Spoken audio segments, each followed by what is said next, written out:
Welcome back to the Culture Crusade. And, I was talking to Mike just pre-stream, and I was just like, I'm feeling flat today. So maybe, I don't know, either my brain isn't going to be braining properly, or the topics will get me enthused, and we're going to dive into it. So we'll see how we go, but it's good to be back. How are you, gentlemen? Doing pretty good. Better than I deserve. So, LitDev, your recent video inspired this topic of the main topic. Now, we won't dive into it yet, but we will, because it's something that, one, great video, by the way. I'm 20 minutes into it. I haven't finished it, but genuinely, you deserve way more views than you get. That's easily like 100, 200,000 view video. Editing is top notch on it, and the content is great. Well researched as well. So you do a good job, LitDev. Thank you very much. I do try. You do try. So I want to talk about girl bosses and what is the nature behind? Are they still with us? Are they? But we'll get there, because in regards to pop culture kind of news this week, things are constantly always going on, but nothing huge. I guess the Gina Carano settlement, but that everyone's kind of talked about that. I got to talk about that on FNT. Do you gentlemen have any thoughts on the settlement? Yeah, the Gina Carano one, it looks pretty good. I hope she got to. She forced them to bring her back into some role at Disney. It'd be kind of funny. Just like that. Now they have to pay her, and she gets to spend Disney money. They're pretty cool, because they kind of the statement kind of insinuated that they might have something for Gina Carano in the future. Well, yeah, she was gonna be leading her like Rogue Squadron or something like that, wasn't she? Yeah, she was gonna have her own. She's gonna be the lead in her own show. That's a huge, huge payday. If they had to pay for what she lost because of their actions, damages, right? It's like, hello, I was going to be the lead of a Disney Star Wars show. The question is, though, would you want to be in a Disney Star Wars show at the moment? I think that's like it's a dying brand. How much control you could demand? Yeah, I think one of the things that Gina would want the least. Well, it depends. It really depends. I wouldn't want to go in anything Disney, especially after the way they treated her. But if that's a means for her to, I guess, get the signal to the industry that she's fine to work with now, I could see her wanting something like that. Yet still, I just think working with Disney would be a big mistake. Like an episode. An episode, just an appearance. Really, she just needs an episode to be like, look, Disney hired me, so anyone else can. Yeah, maybe she'll appear in the Mandalorian Grogu film, just as a cameo thing. I wanted her to show up as a cameo, and then she kills Bo-Katan, and then she vanishes. I just want her to do some American Eagle jeans commercials. She'll become the new Mandalorian, because the Mandalorian can be anyone. Like Bo-Katan was basically the new Mandalorian, wasn't she? It's just a mask. I just see a new Mandalorian mask. Anyone can be the Mandalorian. I wanted her to walk in there, beat up Bo-Katan, beat up Ahsoka Tano, and that girl with the purple hair or whatever, and she just beats them all up, and then executes at least one of them, and then just walks out of the show. She walk in and just big, massive blaster and blow Grogu out. I hate that thing. People keep asking me if I'm back, and I think, yeah, maybe I'm back. So maybe she'll appear in Disney. Who would want to work with Disney, especially Star Wars at the moment?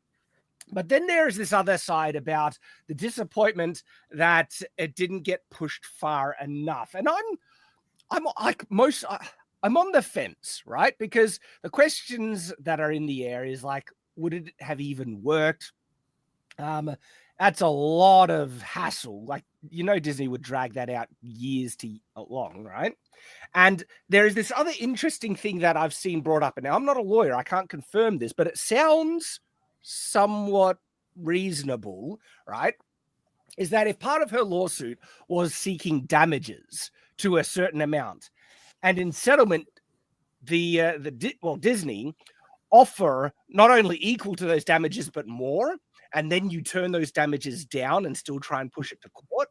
That can kind of really mess up the court proceedings or make it look really bad on you. The judge will look, well, like you're seeking damages. They offered more than the damage you're after.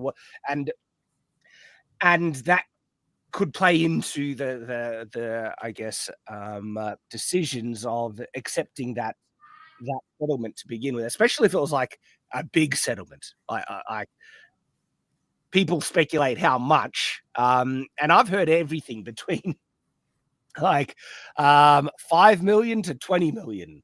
Hopefully it's like 20 million. That'd be kind of good. That'd be good. Yeah, I feel like 5 million would be nowhere near enough. I do hope that what was it? I do hope that it starts like a wave of like conservative people just like, hey, I got fired for no reason. Time to sue. Normalize suing these industries. I want that as well. The issue is it just costs so much money. That's the broken thing with the world, our justice system and all that. You need money to seek justice in a lot of instances. I think Gina Carano was the one that didn't she get Elon Musk to pay for everything? Elon, well, I don't know how much. They were certainly helping. There was involvement there, but I don't know to what level, because there was this pretty big kind of lawsuit case in Australia. Do you know the guy named Billboard Chris? I think his name is. I don't think so. So he puts a sign over himself that says, "Kids cannot consent to puberty blockers," right? And he goes out on the street and triggers people, and he gets in arguments, films it, puts it on Twitter, X, and everything like that. But I like him already. Is a big advocate for defending children from, transitioning and stuff like that, trying to say, that they from groomers. Mm-hmm. And he got taken to court in Australia. And I think it was about one of his posts getting taken down off X by our Australian e-safety commissioner bullcrap. And he took him to court. Elon Musk lawyers were supposedly helping him out, but when he was talking about it, was like, no, it's actually mostly our lawyers. He was saying that was doing the legwork. By the way, he won that case as well, and it was in Australia. Australia is weird, okay? Yes. Where we don't have a Bill of Rights, yet we kind of do based on common law precedent, and so the bad thing about this is that, because it's not codified in such a structured list, our governments can institute legislation that do legitimately encroach on human rights. But when those things are challenged and taken to court, the courts will refer back to what is being set in precedent in the law of Australia. And that is often referred to as the Common Law Bill of Rights in Australia. And there are multiple court cases that actually have been settled that do protect freedom of speech and other certain rights. And well, yes, Mike. Can you say law for me? Law. Can you say common law? Common law. I know what you're doing, Mike. I know what you're doing. You want me to say law? But when you say common law, you say law. It's confusing. I fall into my Australianisms and out, like, because I know it's like when you say, do you say no or do you say no? No. And sometimes I go, no, don't say. Right, but you wouldn't say I don't know, right? You'd say I don't know. Sometimes it became a meme on EFAP. I know that. Depends how Aussie it comes out, but I could just say no. It's possible. It's possible for an Aussie to pronounce things correctly sometimes. I prefer yeah. We often put R's. Oh no. We often put R's on the end of things, like ninja. And draw things out. Right. Ninja, yeah. That ninja.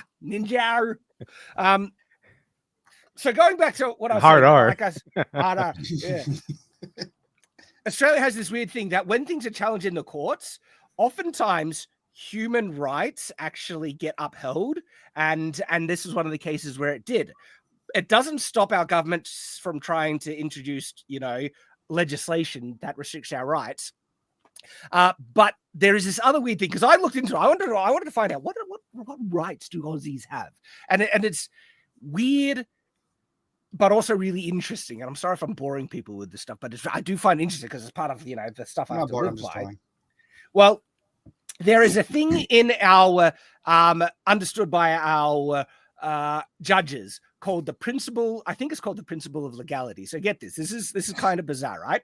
Whenever a legislation is introduced, right, the judges, and this goes right up to the Supreme Court in Australia, will always assume the purpose of the law, right, was not meant to reduce the rights of Australians unless it explicitly says that's the intent behind the law.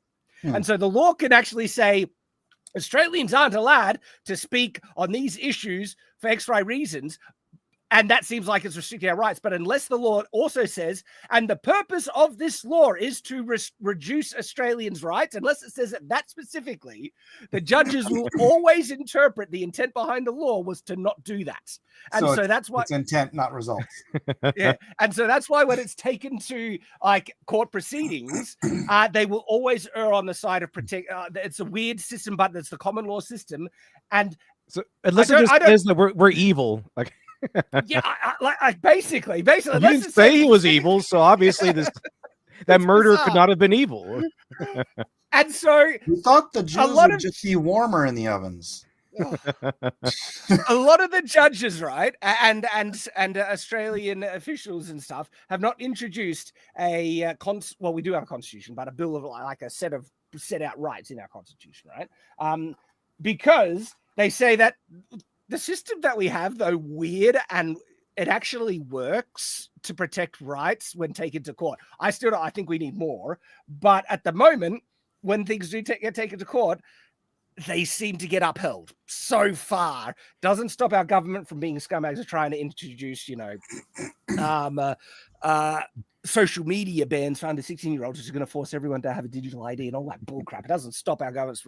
But if someone actually challenges it on the basis of human rights, they usually win in the court system based on the common law precedent. Can I punch someone in the face in Australia? Could I just, when I go to the court, could I say, well, I punch him in the face, but I didn't intend to hurt him?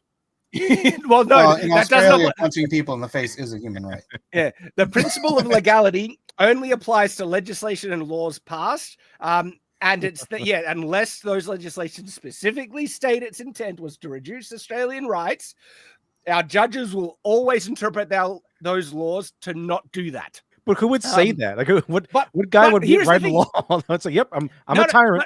I know, right? I know. That's the funny thing. That's the funny. And the thing is, though, our judges actually have the power to nullify laws if they goes full through the court, right? Then it goes to the High Court. Our judges can say, no, this law is unjust. Unconstitutional. We are overruling it. You have a Supreme Court there, I take it? Yeah. Okay. And so that it's a weird system, but it's it's the evolution of the English common law system, because we don't practice exactly. I mean, that part's the same as our system. Yeah. Like America is founded on common law. Australia is founded on the systems of common law, and in some cases, if we didn't have that, we would be screwed. But thank goodness we do have that foundation, and for some reason, it kind of works in some instances. But that got us off on a tangent. Going back to Gina Carano, look, at the end of the day, good for her. She seems to have gotten the bag. She's won out on Disney. Unfortunately, we didn't get Discovery. So, it is what it is, really. But that's been kind of one of the main things that's been happening this week. I'm just glad she won. Yeah, well, yes, she did. She did. It would have been good to get the apology that Disney really admits fault there, but it's not everything that I think we all wanted, but it's enough for what she wanted, and so good for her. And we'll get to the main topic, but I just want to cover, was there anything else this week that really kind of stood out to you guys? Like, I've just been seeing a couple of things here and there. I've had a really busy week. Yes. Yeah, you have. So have you guys seen the Netflix One Piece season 1? Yeah, like when it came out. Oh, you know what I did see? I saw your Avatar Bow video. Oh, you did? Yeah. Very nice. It's doing pretty well. Hey, that one's doing very good, actually. Like You're welcome. Kind of well, Mike helped out. The kind of thing that you would hope all videos would do that well, right? But YouTube isn't like that anymore. So it is what it is. I thought it was hilarious when Tyron brought up the throat coat. I was like, you know what that means, Tyron? Yeah. So One Piece season 1. I really enjoyed season 1. Did you guys like season 1? I did. It was pretty good, actually. I thought it was pretty good. There are warning signs, like big red flags for season 2. So. Yeah, but there were warning flags for season 1 too. Not as money as this. Bro, we had one of the main characters as a tranny. No, that is the character isn't, but the actor is. Right. Yeah. So like they're not collaborating with the creator anymore, and I think one of the showrunners have also left the project. Yeah, I'm pretty sure that's what I've heard. Correct me if I'm wrong. A big red flag. And I think one of the creators have left. And then I also saw this as well, but it's just like, I call me out if I'm wrong. Call me if I'm wrong. I don't think the casting looks like the character here. It's like, her boobs are not big enough. There's some differences. there's a couple of differences. Like, Netflix is gonna Netflix, man. It's just like, just like make. Will it mean it's bad? Not necessarily, but it's a red flag. Probably. I don't know. I don't watch and don't read One Piece. My son watched all of it. Holy crap!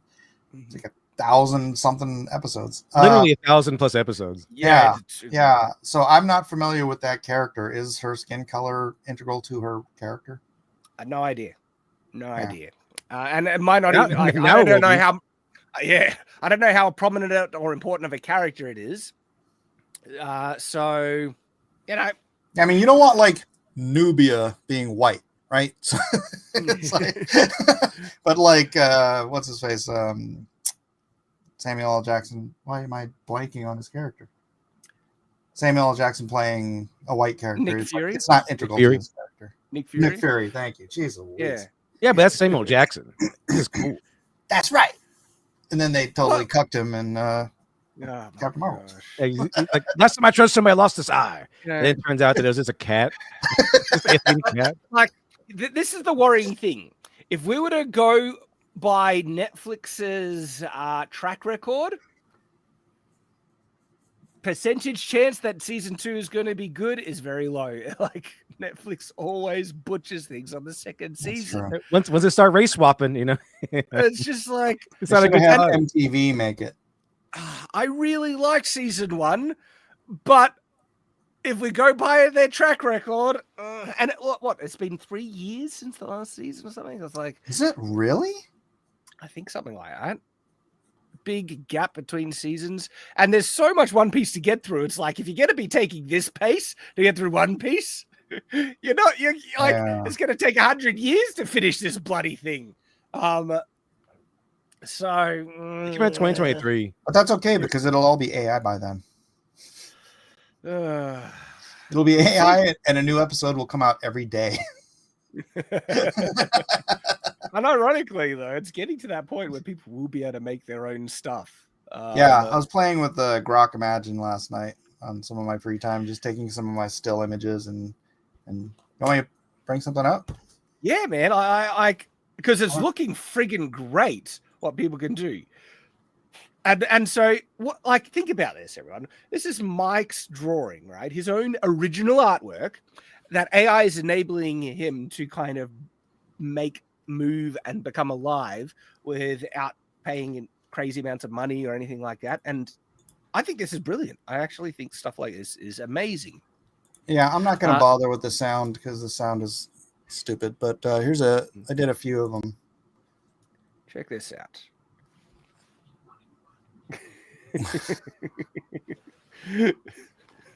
And then this one was great. So I started with this one, but this was way too complex, I think. Yeah, that's going to struggle with that. Yeah. It'll get there, but right now, not yet. Right. Good drawing, by the way. Just the original cover, like, it looks great. Oh, thank you. And then this, I took all the backgrounds out for this one, and I think this came out pretty dope. I saw this one. This one was like just really, really good. Like, look at that. Right? That's crazy. Yeah, that one came out the best. Gosh. And yeah, look, you can point out errors in it, but this is where it's at the moment. Think about what this will be able to do in another year, 2 years, 5 years. It's just like, holy. Yeah, and these, like in Grok Imagine, if you have it, you put in the thing, it automatically generates, and then you start sort of refining through the the results. It's not refine. It's just the try it again thing, but you can actually put prompts in there to like, all right, do this instead, do this instead. I did some Punisher stuff, which was pretty cool, but I didn't upload it. So it's this was just my favorite thing that I put. So I uploaded it. And those hips popping.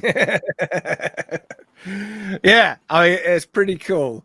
So yeah, it's like watching your own art come to life like that. It's isn't that fun? It's cool, dude. It's wicked. You can't get around it. It's cool. Yeah, it's really cool. And so, I have issues with large language models, the AI girlfriends and stuff, but I've always loved the generative artistic tools that it enables and empowers people to do. And so my artist actually did the same thing to the cover we made. I got this right here. Show it. Oh, check it out. He came back to me with this. See, look, that is insane. That's freaking. That is so good. See, you save that. You take, man. You can do animated comic trailers. Yes. So easy now. Oh, isn't that brilliant, right? And what people could also do, right, when they sell you make a traditional like comic book, right?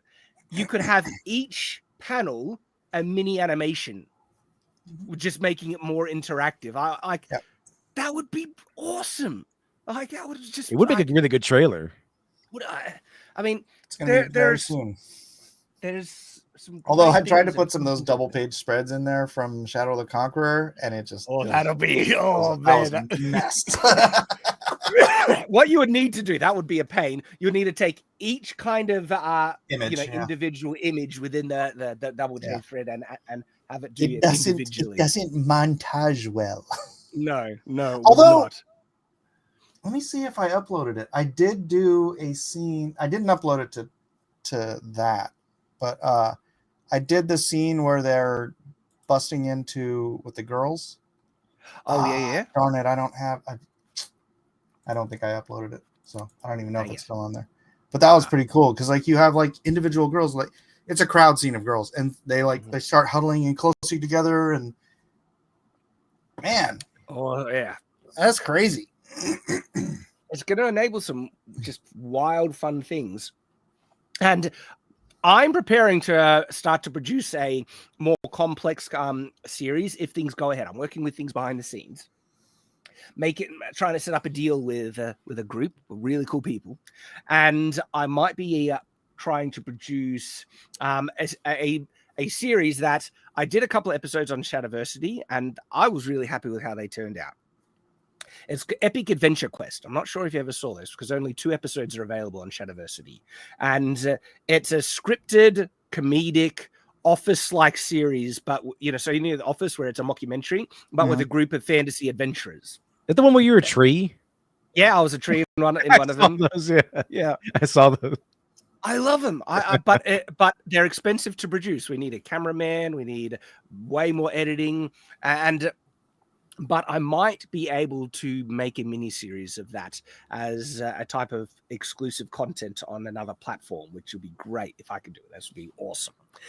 One of the things that's going to be so friggin' great with that, will actually be AI generative tools to get fantasy backgrounds, fantasy creatures and monsters. Like, I don't have the budget to put someone in an ogre outfit or anything like that, right? And so we like it's super low budget, but with AI tools, I'll actually be able to make some really cool scenes that would have been completely out of my budget or resources. I still haven't seen the David miniseries, but my daughter didn't even know it integrated AI. Yeah. How is it? House of David integrated AI with some of the more complex visual effects, and it looks amazing. I've seen trailers of it and just like, holy crap. I gotta watch it, man. That seems like homework. All right. So let's transition a bit to the topic of today, which is, inspired by LitDev's recent video on the girl boss, because you had some really cool things to say. Now, I want to kind of open this up with a bit of a discussion on the outside of LitDev's video, which is the idea, like, do we think the girl boss is dead? Are we past this phase in media, gentlemen? I don't know. We're going to see like what the next few movies hold, but I did put in my video that there are some really good examples. One of them is the ballerina, the World of John Wick ballerina, which it was good. That the ballerina as it is good. It gives her hero's journey. She trains, she fails. She even after she goes through her training, she struggles all the way through. She even has to like make a deal with John Wick so he doesn't kill her because he just would in 2 seconds. So John Wick is respected and everything. So it's really good. Now, I will note that it's very clear that there were changes made to the ballerina just by watching it, because if you look close during her training session, when she's doing like a run through the maze, she's like shooting dudes in the dick, and it felt like they were like you have to keep an eye on it, because like you have to watch out and pay attention. But it really did feel like they were going to set it up as a girl boss movie, but then there were changes made where they didn't do that as much. It's a little bit, yes. And there seems like there are other films like that where they had to really reel things back or even do reshoots to try and save it from going off the rails. You got that impression with some of the Fantastic Four and some of the recent stuff. I'm interested to see what I thought Red Sonja was coming out last week, but no, I think it's this week. But I'm interested what Red Sonja will do, because that's a prime target for them to girl bossify that. But I guess before we dive into that too much, we should really establish, and this is something your video does really great, by the way, is what is a girl boss specifically? I think most people have a general feel of what a girl boss is without being able to lock it down and define it, where that's what your video kind of does. You really give some great examples where one of the core things... I have a great definition of a girl boss. Okay, what's your definition? I think of a man and I take away reason and accountability. I thought that was the definition of a woman. It's just a regular girl character. Okay, it's a girl with reason and accountability. Well, wait, that's a man. LitDev's video actually defines it as, it's basically what a Mary Sue that specifically hates and denigrates men throughout the movie. Am I kind of summarizing that right, LitDev? Yeah. So in the video, I have the Mary Sue is basically character plus privilege equals power, and the privilege being the story caters to her, the writer caters to her, and girl boss is character plus privilege plus politics equals power. Which means that, a regular Mary Sue is just not necessarily political. It's just, we're having a good old time in our personalized adventure. So this is kind of your Rey, Riri Williams, Kamala Khan. They're not necessarily themselves anti-male, at least not in the beginning. However, the girl boss character is going in with a very anti-male attitude, like, oh, stupid men. Like she's like Captain Marvel, like she's there to make men feel pain, to prove herself better than men and everything. So it comes in with a very strong anti-male agenda. Yeah, and you give good examples, especially with how you show Rey in Force Awakens versus The Last Jedi, where Rey was more of like a generic-y Mary Sue kind of character in Force Awakens. But when it comes to The Last Jedi, the girl boss stuff really comes out with her defeating Luke Skywalker and, showing up all the men all throughout, and then there's just the general kind of men are stupid tone throughout the film. Defeating Kylo Ren again. That was special. And Kylo Ren is this whingy, tantrum throwing. Was he kind of like that? Girlfriend. He was more intimidating in Force Awakens, I'd say. Like, he's a little more intimidating. Yeah, I would say he found her kind of fascinating, but in Last Jedi, he's like, "Come on, Rey, you gotta join me." And he's crying and stuff. You can see his face, so he's more emotional looking. It's just he is just torn down as a character. He was an incel. Yeah, he made him an incel. And make him an incel. Really wanted a girlfriend. Oh man, and so I think you hit the nail on the head. So when I think of like a Mary Sue, the way that I've defined it for a while is a couple of standards that you can almost tick boxes on, and even if they don't achieve all those boxes, if they achieve enough, you can say that's very much a Mary Sue, because there's a bit of a spectrum scale as to a full-blown versus mostly Mary Sue kind of thing. And a lot of these things is they are super talented, super skilled without any real training or justification for it. They're just amazing, right? And then people might say, oh, no, but they're bad at this or bad at that. But if that really doesn't affect the plot or come up in any significant way, they just say, oh, I'm bad at this tangentially, then it really doesn't, give them a character flaw, does it? Add that in there too. It has to be plot relevant, or else it doesn't really count. Relevant, and you do say that in the video. I was like, yes, very good point. Because if it's not plot relevant, that they have they don't want to portray women in any kind of a negative light, so they never have any character growth because they don't start from a position where they need fixing. Right. Yeah, because they're supposed to already be awesome. It's just that the whole journey is about making the world realize how awesome they are. Oh, the best example of that is Captain Marvel, like 100%, where she was perfect all along, amazing, and it was all the bad people, especially that bad man who was suppressing her power, and it was literally shown by that. Hold her down. I'm no longer being held down by society. Take that. And so the whole arc was her embracing how perfect she always was and proving it to everyone else. But most people already knew it because I was just validating and gassing her up through the whole film. You're amazing, you're incredible, and all this. So there is definitely that aspect of them being amazing, but there is, in this sense, I think there is a bit of a distinction between Mary Sue and Girl Boss, because in a Mary Sue, they're amazing. And part of it is also the validation aspect as well, where everyone is praising the Mary Sue character. With a Girl Boss, it seems like there is that, but to do that, they need to denigrate and mock or belittle all the men around them to show how good they are. And that kind of pushes it more in Girl Boss versus Mary Sue-ness. What are your thoughts on that, Dev? You reckon that's? I got a little Girl Boss journey if you want to look. Let's check this out. I brought a little image here. So it's my prototype. It's a powerful yet unappreciated. It's kind of how she begins, and she gets a call to fight society or for its lack of appreciation.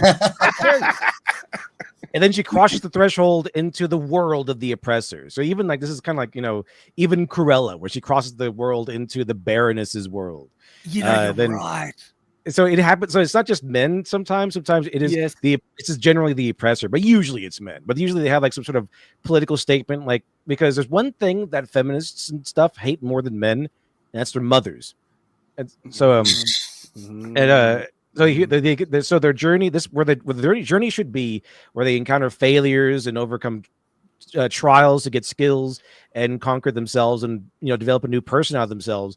They don't do that. Instead, they get victories, emotional validation for those victories. Like, oh, you're cool, pretty awesome. I can't believe you could track so well. Your medicine is amazing, and stuff like that. And then and then the rest of the movie is them showing off how strong and independent they are. And then the final battle is the death of the ego. They don't necessarily have to kill people, In a man's journey, it's like, I gotta kill you because I don't like you, and I have a vendetta against you. I have to destroy you. With girl boss, it's about the ego, the social destruction of the person. It's like a psychological destruction of the person. So it's about, I'm going to destroy the oppressor's ego, and they're going to have to begrudgingly acknowledge that I am better than they are. I want to jump on that because, like, I think of Captain Marvel, where it's the guy's like, "Fly me," and then she just, just blasts him a bit. I have nothing to prove to you. Exactly, and it's about mocking and belittling how pathetic that guy is, right? And it's a destruction of his ego, but also there's also Dracoff from Black Widow, where he's like, "Don't tell me to stop." He's just yelling, all fragile and stuff. Yeah. This is pretty much like what they want. They want to imagine like the jerk CEO or the guy in charge in their real life to do. They want to break him down, have them yelling and screaming, and how dare you lord over me like this. Then afterwards, they get an acknowledgement of how awesome they are by the general populace. Like this, finally, the world knows who they are. Now they have transformed to someone who's free of the oppressor, and they go off into their own world to live on their own terms. You just remind me of the what was that Oscar speech? You like me, you really like me. That's pretty much that. They get that moment, yeah. Right. Perfect. Oh my gosh. And there are so many examples of this. An example that I guess I didn't really think of, but you brought up in your video, was Prey, the film Prey, where a lot of it is actually just showing up the dude. Is it her older brother? It's her older brother. Yeah, he was like awesome. He was like a leader. He's gonna be the war chief, and then he's like, "Oh, Naru, I'm actually pretty awesome only because of you. You're so cool, Naru. I only did it because you always see what I miss. You're so cool." Mm-hmm. Like, she hasn't even gone through her own rite of passage. Like she sucks. Like she's on the lowest tier, but for some reason she's leading the pack of hunters because hunters, I guess, can't track in that world. And they have no knowledge of medicine in that world. So of course, like, they have to take Naru along because she can track and knows medicine. Mm-hmm.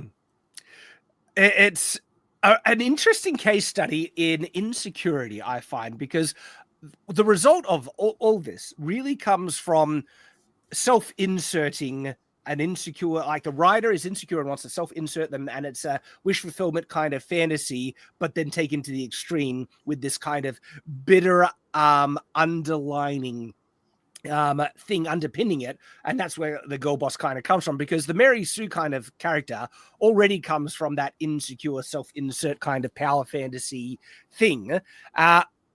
And it happens enough that people have identified, well, this is a trend, isn't it? And look, it happened with male characters as well. There's the whole Gary Sue kind of thing. What is it when a man writes this kind of character? Is it because he's not getting any kind of male approbation from his male friends, so he's trying to get it from women? Yeah, I don't know. Like, so one of the I guess classic examples of the Gary Stu that people point to is Wesley Crusher from Star Trek. Yeah, the pet character from Gene Roddenberry. Gene Roddenberry's pet Wunderkind.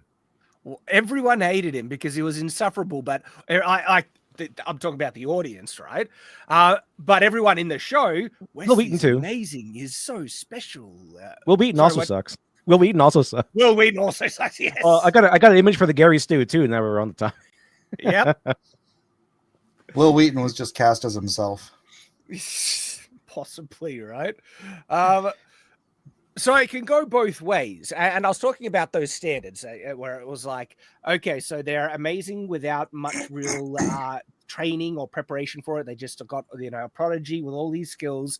Everyone in the world loves them and gasses them up heaps.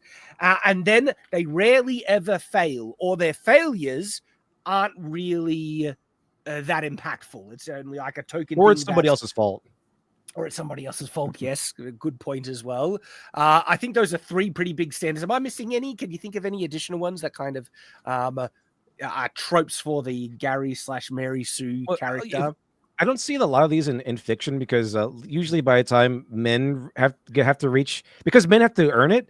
And so if the male writers will have to get hired by companies, they're probably not going to write a Gary Stu because they had to actually be really good to get there, at least competent. Well, to get there. So there is a reflection in reality about that. Sorry, I don't mean to cut you off. Is there anything else that you wanted to mention? I'd say like I've heard about a lot more about Gary Stews from D&D stories. People tell stories about D&D, and so usually a lot of players who are men will come in there with their, and it's usually an edgelord anime inspired character that has to be super awesome. All their stats has to be like max level and stuff. So I do know what kind of guy would make a Gary Stew, and it's like I want to be the star of the show. I want to be the one who's doing all the Kamehameha stuff. It's like that sort of thing. It's like a power trip, power fantasy. Well, like male power fantasies, because in a lot of men's fiction, there is absolutely the crazy overpowered characters. I think about like what Solo Leveling has this. Also, Superman is a crazy overpowered character. And so the question is, would they qualify as Gary Stews? Now, in Solo Leveling, I would say absolutely not, because he has to go through a massive arc to get that power. He starts off incredibly weak. Like he's actually like the weakest hunter in the world. So I'm not sure that qualifies. Now, Superman, I think he qualifies for being the overpowered character. Definitely overpowered, yeah. Definitely overpowered. But not everyone loves him. Hashtag super shit. Right? Lex Luthor certainly hates his guts. He doesn't always succeed. Think about the first Superman film with Christopher Reeves, where Lois dies in it. Okay. Remember Injustice, where Lois dies, and he kind of fell off a little bit there. And then he lost the gun debate. I like that part. That's the best part of Injustice, where he loses the gun debate to Flash. Can't remember that one. It's in the comics. It was great. Mm-hmm. And one of the ways to write Superman in interesting ways. I just want to point out I did not draw that scene. But it was a good one. I like that one. Is when Superman has to deal with conflicts that exist kind of outside of his power, like moral conflicts and stuff like that, and still absolutely challenged. And so Superman, I do not get like the Gary Stew vibes from that as well. So, like I said, in men's fiction, you definitely get the overpowered character, but the full-blown Gary Stew, there are some, like I said, Wesley Crusher, but it seems to be less often. Am I like out of line for saying that there are fewer Gary Stews than there are Mary Stews? Yeah, because there aren't that many Gary Stews. Usually, even somebody have made this observation many years ago that Mary Stews are more prevalent because even from male writers, they'll write Mary Stews, not Gary Stews, because Mary Stews are women, and women come with an additional vulnerability, which generates additional conflict. Mm-hmm. I wonder if there is a connection to reality between this dichotomy thing, where if you look at the type of value society puts on men and women, and this varies on different ages, right? Society values men who are either have resources, are capable of working, capable of providing, have strength, right?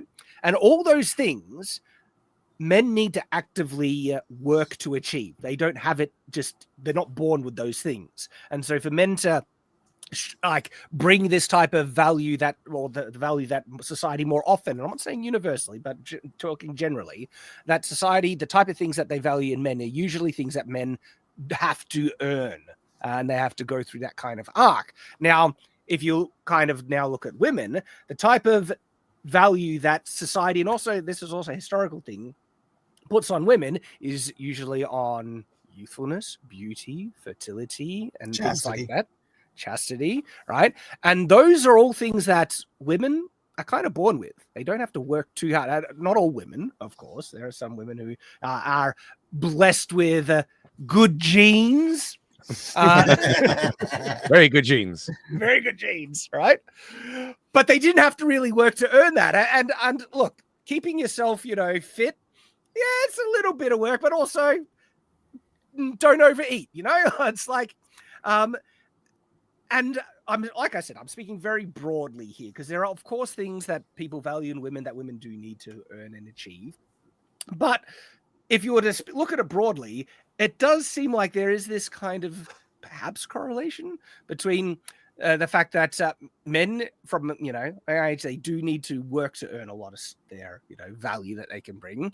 And I also think it also comes from different ways that men and women, I guess, process insecurities as well. Because men can be insecure. But you know what?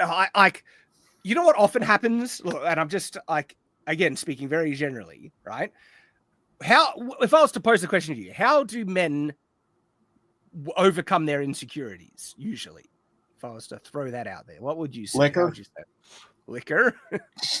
I think would say either avoidance or they face them. They try to work on them. They try and work on them and overcome them. Yeah. And so if a guy is insecure about his strength, more often than not, what I see is guys, they end up working out. Yeah. They go to the gym. Usually. I know it's a meme, actually. The whole idea of women see a beautiful woman on screen. Oh, that's not realistic. That's awful. But men see like this chiseled Chad on screen. I got to go to the gym. I got to go. I got to go to the gym. No joke. It works on me. It reminds me to go to work out. No, that's been my experience. I've loved Superman, superhero comic books, everything. These superheroes are jacked to the 10th degree, right? And Dragon Ball Z, Goku, working out, get a Super Saiyan, and all that stuff, right? As a kid and also a young man, everything, all those influences just encouraged me to want to work out and be fit and become as jacked as them, right? At no point did I ever have the experience of insecurity thinking, oh, I'll never be like that. That's so I better turn that down so I look better.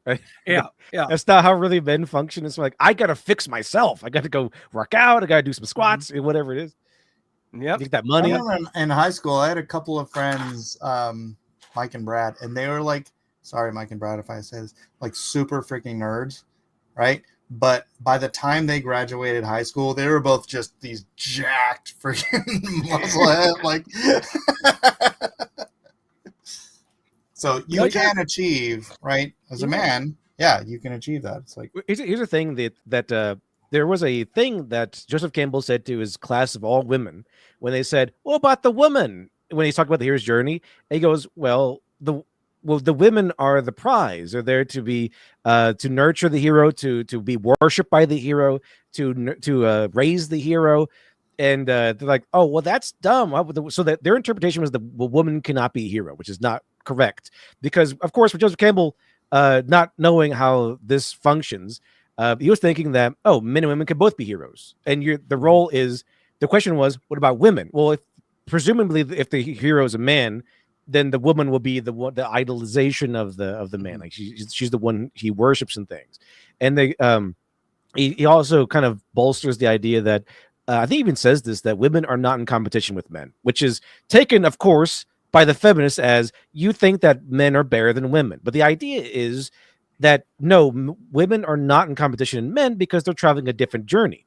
And if you look into the book Iron John by Robert Bly, he kind of looks into this fact specifically that, first of all, men can only initiate men. Like you can't have a woman raise a boy into a man. It doesn't work like that. And you can't have a man raise a girl into a woman.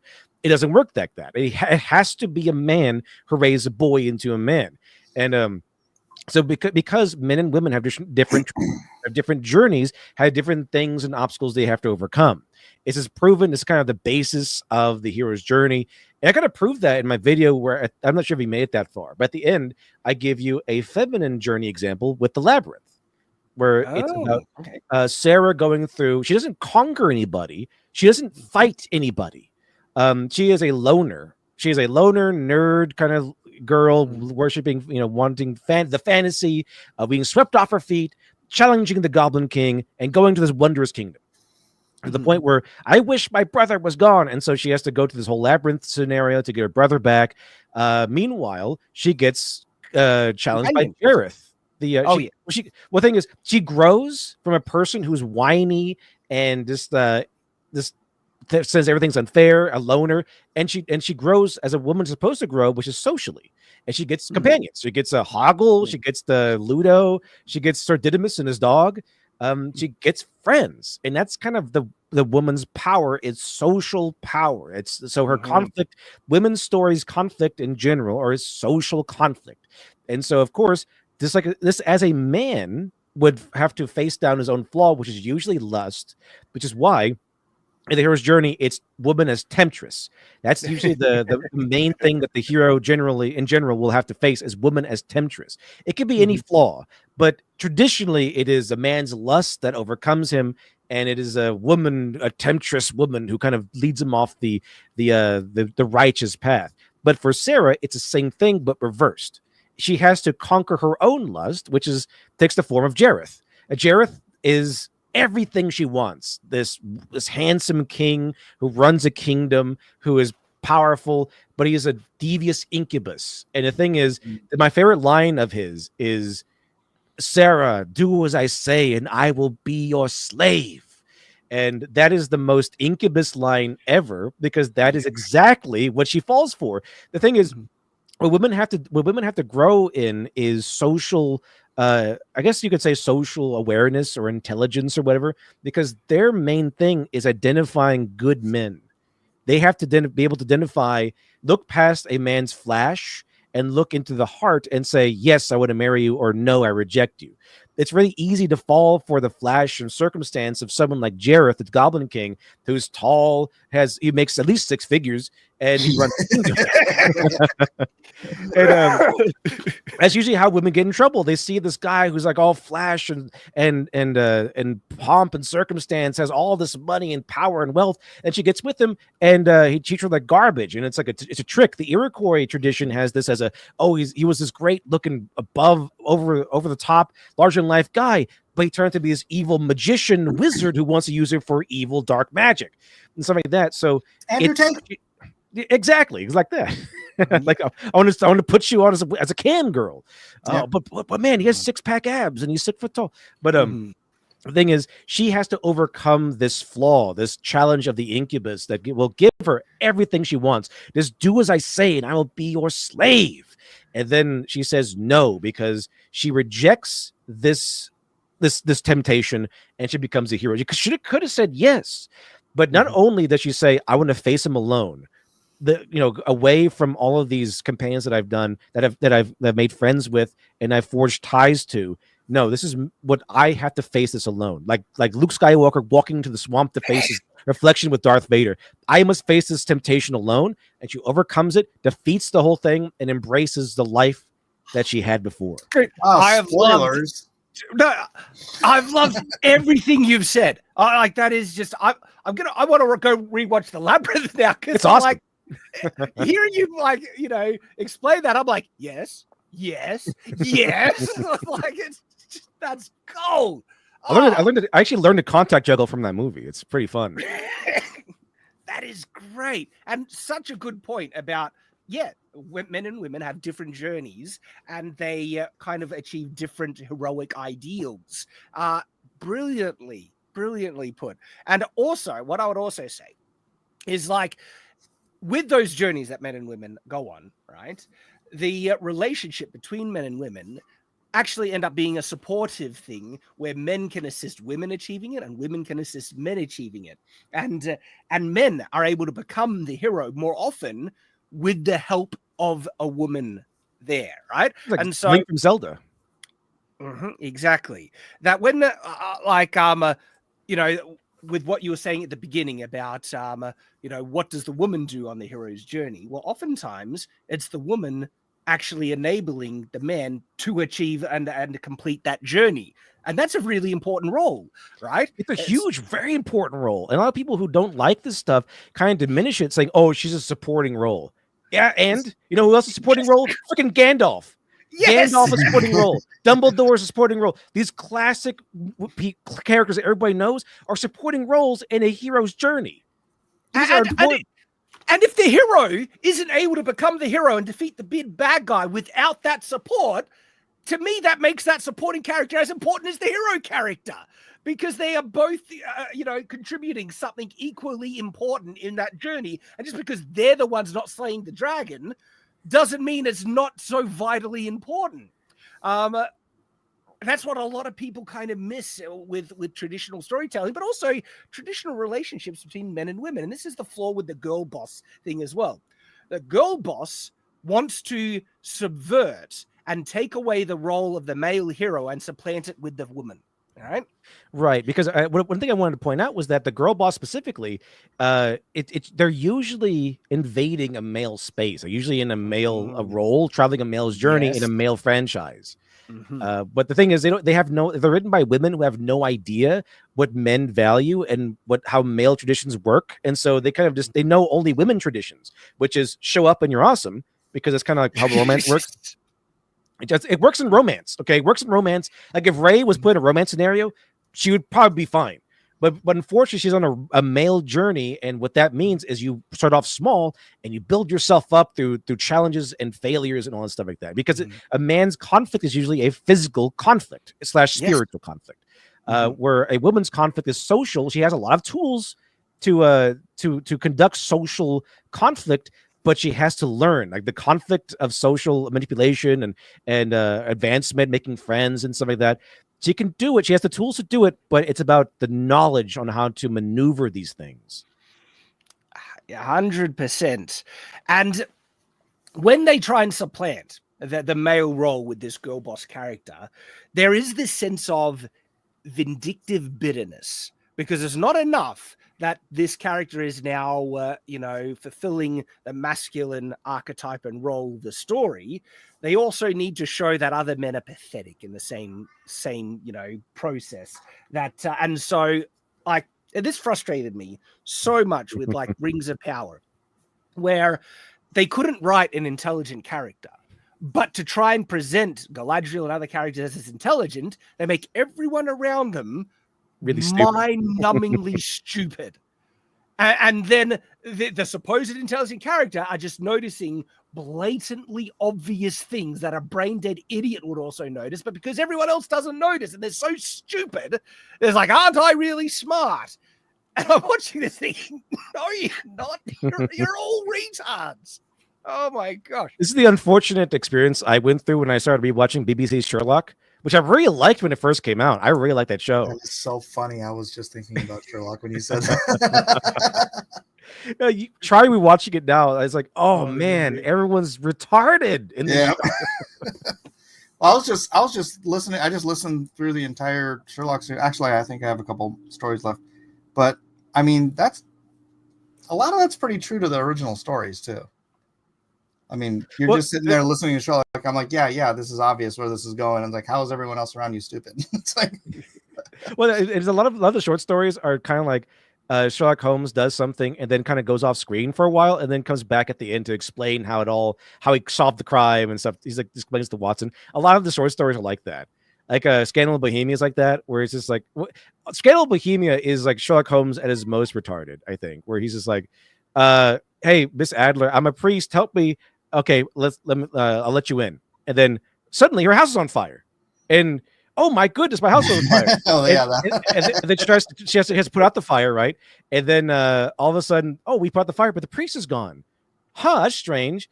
And then when they go back to get the pictures, she's gone with the pictures. And then Sherlock Holmes is like, oh yes, she's a genius. She figured me out. And if after rereading it, it's like, okay, well, you call her the woman because you want to paint her as a genius, when really your plan was ridiculous. And I think he says cope. The priest disappeared. My house caught on fire. Interesting.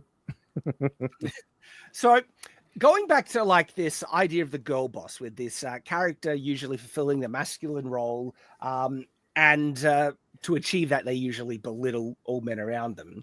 It seems like comes out of this deep-seated insecurity, but also the fact that they don't value traditional feminine power, okay, and the traditional feminine roles, like the roles of motherhood. Like feminists, think motherhood is slavery and all that stuff, when it's actually one of the most important, roles people can fulfill in society. Flatly, like motherhood is crucial for society to function well, but that's not good enough.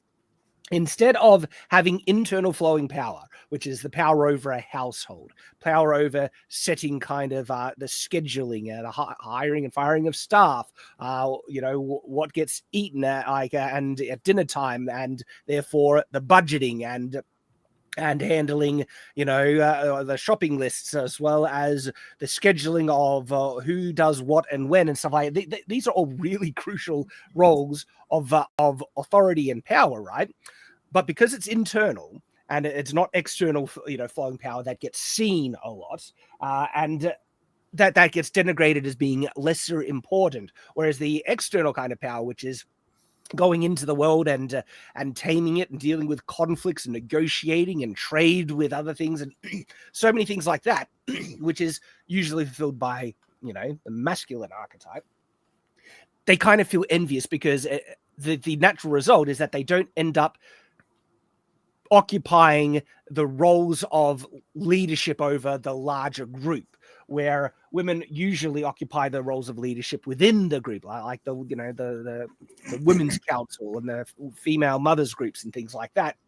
But that's not controlling everything over top. That deals with the external large conflicts, and therefore they think they don't have any roles of power at all in the world. And they want those roles of leadership. And the baffling thing to me, right, with this whole discussion about this, because part of that desire of women wanting masculine kind of power, right, ends up resulting in the girl boss archetype, with them wanting to supplant the male hero with the female hero. But then they go into so many flaws because wrapped up with that, they also have the other tendencies of, I mean, in the romance story, the woman's kind of perfect to begin with. And it's the men discovering their beauty and their charm and then following after them. And then that seems to almost get translated as like now they're in a masculine role of the hero and they're perfect to begin with. And everyone needs to discover how great and perfect they are. See, it's just, these female writers only knowing female traditions. And so it's just by instinct, like, okay, this is how stories work.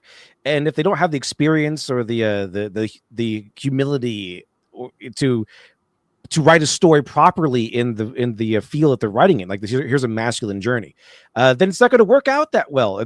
And for some reason, they do this and it fails, and they then blame us for not liking it. Like you walked into our house. There's no natural female power fantasy.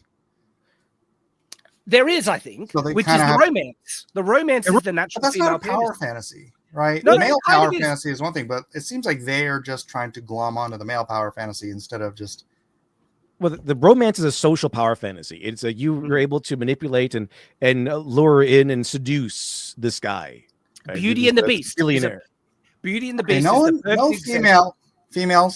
female should ever fantasize about manipulating men. That's a bad. No, but the idea that women can have a kind of taming influence on men to help mature them, to raise up and want to fulfill the role of protector and provider is a real thing. Women have that positive influence on men, and that's the archetype of the Beauty and the Beast, where this beautiful woman is able to help tame the beast and make him a better person than what he was. Right, and that's an archetypical story going back a lot. Like there are some real fundamental truths with the story of Beauty. Yeah, what do they call that? Stockholm syndrome? No. Now they call it that because it can't possibly be that she fell in love with the beast because he kidnapped her and her father and held them. Like he might be a prince with a six-figure income, but he doesn't have a six-pack, so not the trifecta. And so, with the women, kind of having that desire that they want the overarching external, flowing power to be the leaders in society and stuff like that, that contradicts a fundamental truth of reality, where the reality is a good leader, all right? And oftentimes it ends up being men for multiple reasons. By the way, the fact that men have occupied the positions of leadership in that sense, and when I say leadership, external flowing leadership, I'm not talking about the inwards, because women have been leaders of their homes for thousands of years, right? These are natural roles that men and women often gravitate towards, but not only gravitate towards, men and women encouraging each other to fill those roles. Women have wanted men to lead in those leadership roles just as much as men in the past. You know why? because when things get bad and fighting needs to break out, they know that the men are the ones who are going to be able to fight and do it. And so they'd rather the strong men fight than the vulnerable women, and they know they're vulnerable in those circumstances. And now they blame us for it. Now it's the patriarchy. Now it's the patriarchy. But women have put us in position for hundreds of thousands of years, and then all of a sudden, oh, actually, it's all men's fault. Women have wanted men to be occupy those leadership roles, because especially when it comes to like intense negotiation with external forces and powers and stuff like that, there is a crucial part that is actually an integrity. You might not like it, but you can't take out this aspect that is a crucial part of conflict, either resolution or negotiation, and it's intimidation. Being able to have an intimidating force present, right, is crazy important in those tense negotiations. And because men are larger, have deeper voices, are physically more imposing, and can back up threats with physical force more readily, right? Men have just by nature have the advantage in those roles. And as a result, women have wanted men to occupy those roles throughout all of history, because they understood the importance of it, and that the person most equipped to, do that role is the one they need in that position. But they also forget the crucial thing, that a good leader will listen to women and what they want in society as much as men, often to their own detriment. Okay? Not often, but sometimes. I'll say sometimes at least, because you can point out examples like, the larger, political force that was pushing the prohibition, right, at the time. It was women. It was women. That was a political activist movement, mostly led by women. Before women had the right to vote. Before they even had the right to vote. To say that women have no political power in history is nonsense. That is absolute bullcrap. Okay? They could wield crazy political power because they're married to men who care about them, and they also occupy half of society. And so if women weren't happy, that caused problems in society. So a good leader would listen to the women. And so many laws, even in the medieval period, right, were made with women in mind, okay, because you need a functioning society. Now, guess what? Prohibition didn't really work out that great in the end. All right, that's the example of when great crime. It worked out for crime. Worked out great for organized crime. I think the timeline went. We got rid of the booze, and then we gave women the right to vote, and then we brought back the booze.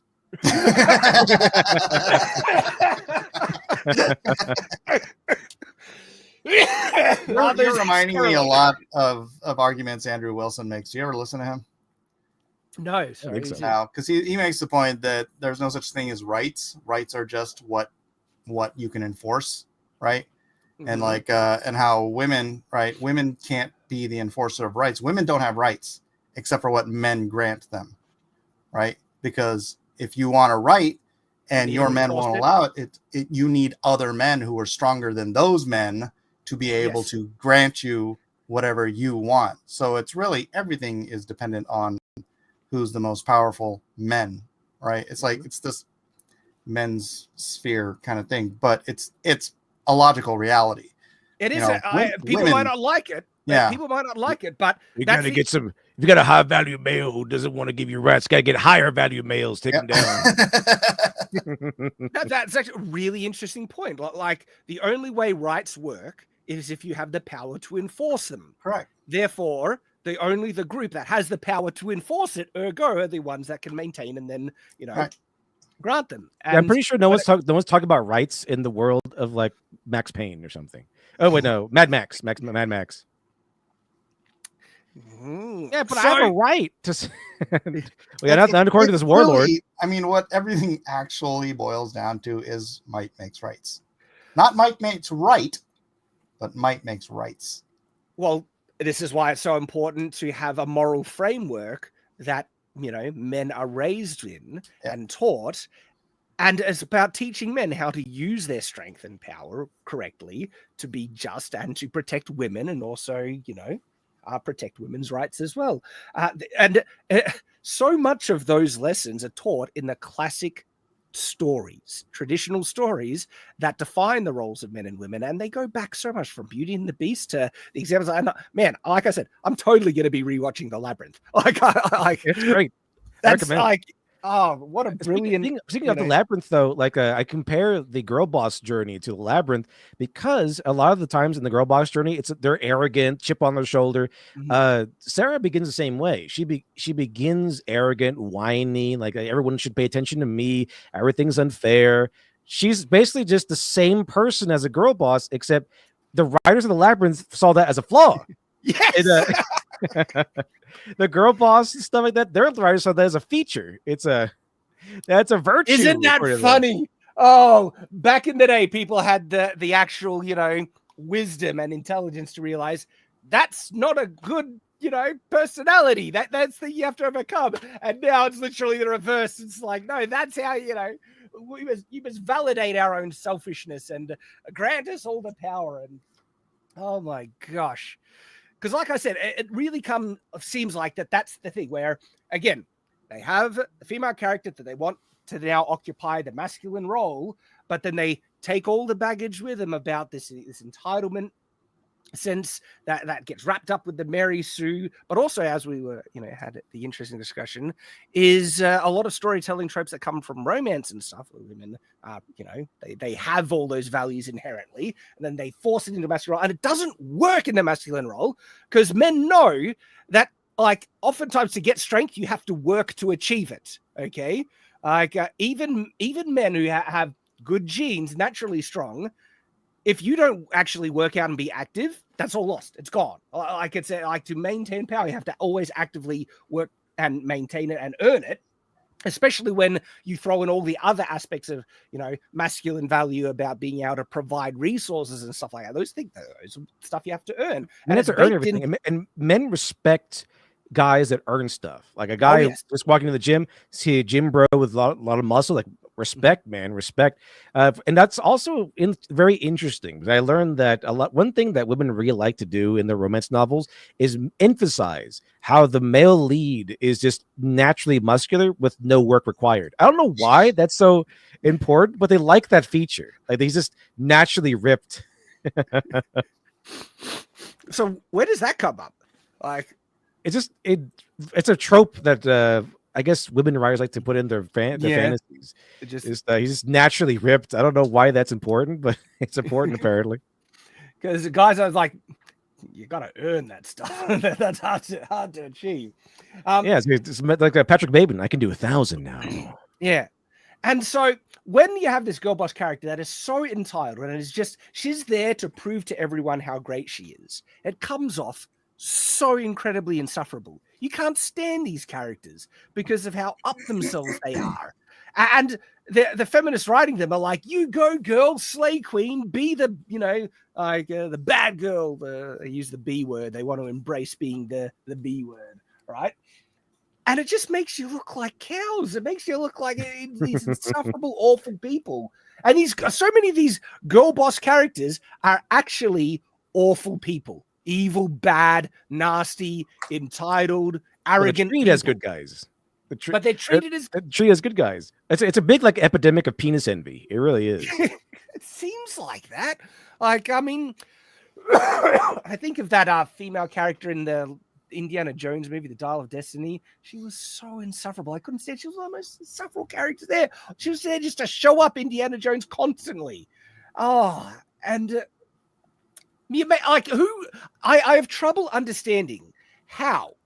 Oh, probably the best example of this is Osher in the Acolyte. I have trouble understanding how a writer could honestly write an unironically evil character, a bad character, and think this is the person I identify with. It's not about good and evil. It's about power and who gets to use it. What a mask off moment that was. That's where they just simply tell you flat all of this, social, battles that have been going on. like, we know we're evil, but we don't care because it gets us power, is essentially what they're saying there. It's about power. And that's the whole goal from the very beginning. It was all, and that's the flaw, where they think women traditionally didn't have power, which is a lie. And they only put value in the type of power that they see men have. And that's what they want. And not only do they want to supplant that type of power and take it for their own, they then want to punish men for their arrogance and evil for being, men, basically. For having that power. Keeping it off for themselves. Yep. Didn't in the Acolyte, didn't what's her name? Osha, didn't she just take one look at the guy's penis and like, okay, I'm evil now? Almost. That's pretty much what happened. Like, oh, that's a dick. All right, I'm evil now. Like I would encourage people to watch a video made by Little Platoon. He has a long version of going through all the Acolyte, but on his second channel called Lost Chord, he has like a segment cut out of that video talking about the morality of the Acolyte. And he has clips from Leslie Headland just saying that she's evil. That's great. I'm paraphrasing, but she's like, I identify with this Sith. And what? And the personal assistant of Harvey Weinstein was evil. Shocking, right? But it's just like she legitimately basically says, and he has these quotes from Leslie Headland talking about the character and then showing how that evil philosophy is in the Acolyte perfectly translated. Because the Acolyte is not only a bad show, it is an unironically vile, evil show with the themes and messages it plays with. And it goes next level. It's a great video. I encourage people to watch it if they want to see the dubious morality and ethics baked into the Acolyte. It is crazy. And that's where a lot of this girl boss stuff, that's the ultimate end to it. If you follow the rabbit hole and follow the logic, it ends up just being evil. Pushing evil unironically, because it's about power. That's the kind of underlining reality to it all. And the girl boss archetype ultimately is about power at the end of the day, and supplanting men and belittling men, and because that's the role. The woman is in the, and it's this wish fulfillment stuff for insecure women, bitter women who hate men, and we have been dealing with this girl boss crap for ages. But the reality is, these are awful characters that are usually more evil, that are insufferable to watch, and as a result, they're terrible films and terrible movies, and barely anyone likes them. And they've been. That's why I use the Prey as an example. It's almost like textbook girl boss journey. Like her whole goal and motivation is, I want to hunt because you all think I can't, not because of some noble thing of like I want to help the tribe. I think my skills are better put to use at hunting. I'm no good at this medicine stuff. It's not any of that stuff. It's only because you think I can't, so I want to show you all that I can. And usually it's supposed to be, as I say in the video, that would be okay for her to start off as, and then she learns the realities of the situation. She learns to shrug off that arrogance and learns to value what really matters. And so at the end, she learns that it's her brother, it's her tribe that really matters, not her selfish ego. But the movie's not like that. The movie is like, okay, I'm going to kill Steele for my brother and all these European hunters, and I'm going to leave my brother's body over there to rot so I can bring back the head of the Predator and get my recognition. Gosh. No change. This acknowledgement of me being unappreciated. Now I'm appreciated. And now you have acknowledgement that you have to forcibly acknowledge that I am awesome because I brought back the head of the Predator. Yeah. And the other thing, right? Women have been hating these movies too. Nobody likes this stuff. Yeah. No one likes it. The only people have is this mythical modern audience of activists. And a good example is the Wheel of Time, where they had these pockets, these little echo chambers of activists that love it because it was everything that they wanted. It's this, if you want to see girl boss crap, have you seen the Wheel of Time TV show? No. I bought the first book. The books are great. Let me go ahead and read the book instead. I love the books. I got them all. That's why I hated the show so much. If you want to see some of the worst girl boss crap, where it's like the Wheel of Time TV show, man, and just to belittle men, and it's a woman's world, and there is this speech from the Amyrlin. The Amyrlin is the leader of the magic using women in the Wheel of Time, where she's punishing a man for being able to use magic, and the background, if you don't know, is that men who use the magic in the Wheel of Time go insane because it's been cursed. And so there's a group of women within the magic users that hunt men who can use the magic because they'll go crazy and murder everyone. And so they've captured one of those men, and the Umberlin has this speech of where she punishes him, and it is one of the most evil things where she goes out of her way to give him a punishment just to torture him. Where they could have done the merciful thing, and then she gets on this crazy authoritarian power trip where this is my world and all this crap.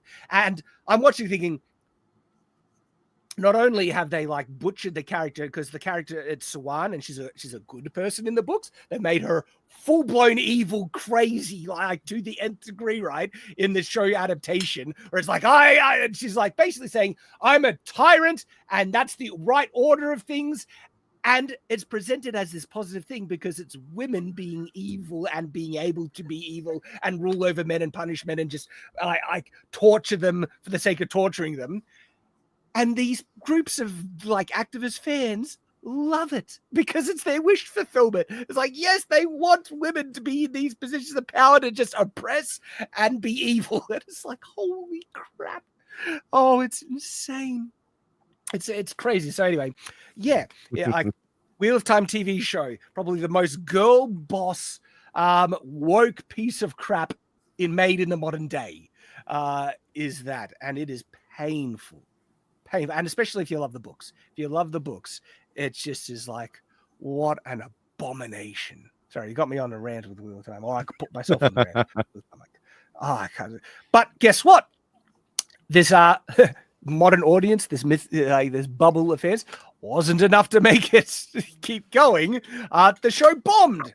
And if people who actually like the books and most audiences hate it. The show was. This is why people hate the Mary Sue too. Like the person who wrote The Tricky's Tale was a woman, and the reason why that came because Tricky's Tale is the one that the story that named the Mary Sue, and it was a parody. And she worked at the Menagerie, because there were fanzines back then of Star Trek because it was huge, and so you could send in your fan fiction, and they could probably be published if it followed the rules and it was good enough. And so she at one point there's such a point that happened where a bunch of bored housewives, like with nothing to do all day, started writing their own fan fiction as they watch Star Trek, and so they send in like a deluge of like these samey Mary Sue stories. And so essentially that Tricky's Tale is not just a random story, it's kind of like making fun of all the tropes that she got. So like young character, she's like 15 and a half years old. She's the most brilliant girl in Starfleet. The Kirk is in love with her. Spock is enamored with her. She gets to drive the ship. She gets to save this day, dies heroic death. As all of these tropes are in there because the deluge of housewife fiction had all of those in there. And she, even though she was a woman, she was like, this is terrible. These are all awful. Let me go ahead and make fun of this stuff. No one likes Mary Sue's either, not even women. So it's a personal power fantasy. Yes, absolutely. And that's what feminists can't stand, is that most women see them and it's like, oh, you're just like jealous, vindictive harpies because you. Wait, that's not. You're not talking about the Olivia Diabo character, are you? Like the one that was going to be the Q, or she was the next Q? No, it's the way back when. Oh, okay. In the Tricky's Tale. I was just thinking about her and like how she was like, obviously she was a freaking Q, so she would have been a Mary Sue by fiat. So we've had this wave of girl boss, and I love the way that you put it in your video, where it's like this evil mutation from the Mary Sue, where it's like it's a worse version with all these baked in kind of hatred for men. And we've had so many like properties. Wheel of Time is the biggest one I can think of, where you have this just girl boss splurge everywhere. So many have failed, and so the question is, has the time of the girl boss passed? Have we moved beyond it? I guess sort of. If they just have to stop hiring these people, because they will not stop. If the companies have to stop hiring them. Yes, because that's the thing. Like, there are as many people that want this stuff, and when I say many, it's still a minority. There's still these people just in this bubble, these activists, right? that are as hungry for this stuff, and they're these bitter, insecure people that will want to keep writing it. There's as many of them as there were 5 years ago. Heck, there might even be more. And so they're going to want to keep making this stuff, but it's been so unprofitable that finally companies, seems like some companies at least, are waking up to the lie and saying, this stuff doesn't really make money. It's unpopular. Let's reel it back a bit. But we will see. And the DEI money isn't there anymore. Well, there's that as well. I am not sure if we're completely past it. We're seeing less of it and active changes being made. But I have a feeling there'll still be some. You know what's kind of refreshing? It's throughout all this process, a genre of entertainment that has been refreshingly absent of insufferable girl bosses. I'm not saying completely, but mostly is anime. Anime seems to have avoided that a lot. And what's crazy is anime often has crazy overpowered female characters. Frieren is probably one of those. Chachaland. Frieren's not that. Frieren is. That's how they counterbalance it. Yeah. She's a girl boss, but she's also for the male gaze. No, I wouldn't say Frieren's a girl boss at all. She's crazy OP, but she is often incorrect. She has hilarious flaws, like the fact she constantly gets trapped by mimics and other things like that. She has to, because it might be real. This Frieren, it's like 99.9999% of mimic. Yeah, put that 0.111%. Could it be that there could be a grimoire in it? But also she has flaws with understanding people and making mistakes on that front. And she is still a distinctly feminine character. And there's this great arc with her just struggling to understand the human experience because her connection with how time moves for her is so different, being immortal compared to humans. And they really show that so well in the early episodes of Frieren, where lifetimes pass and it's almost like a blink of an eye for her. And then someone that she truly did care about, when he finally dies, she only really started to realize how much she cared when he was gone. And these are really great kind of character arcs and conflicts which are flaws for a character that she's working through, right? Which make her a dynamic, interesting character, and combined with the fact that she is so insanely OP as well, makes her just such a dynamic and really interesting, fun story. OP female characters can absolutely be done, and not go into the girl boss stuff. Because the other thing she doesn't tear people down. And it's interesting because Stark in Frieren, he's a pretty pathetic dude, right?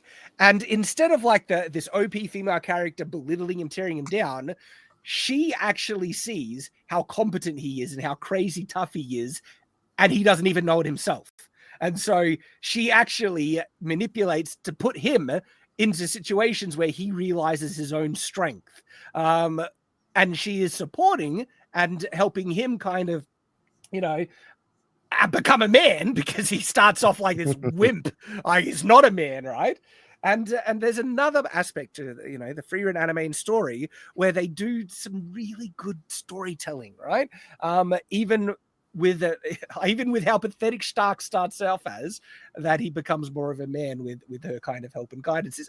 And so it's great. Frieren is great. If Frieren and Saitama have a very parallel kind of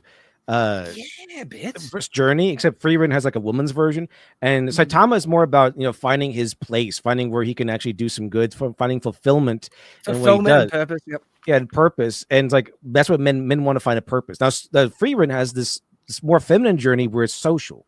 She's trying to figure out how to deal with people, how to interact with people the right way.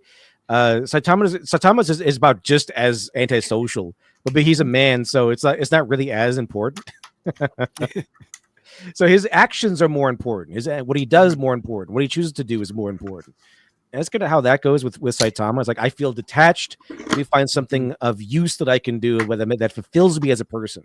And Freeman is like she's already fulfilled. Like all she really wants to do is learn more spells. Magic. She likes magic and likes to learn new spells, and she likes finding them in dungeons and adventuring, and she's just And she doesn't really have all like those great ambitions. So like it's unlike a girl boss.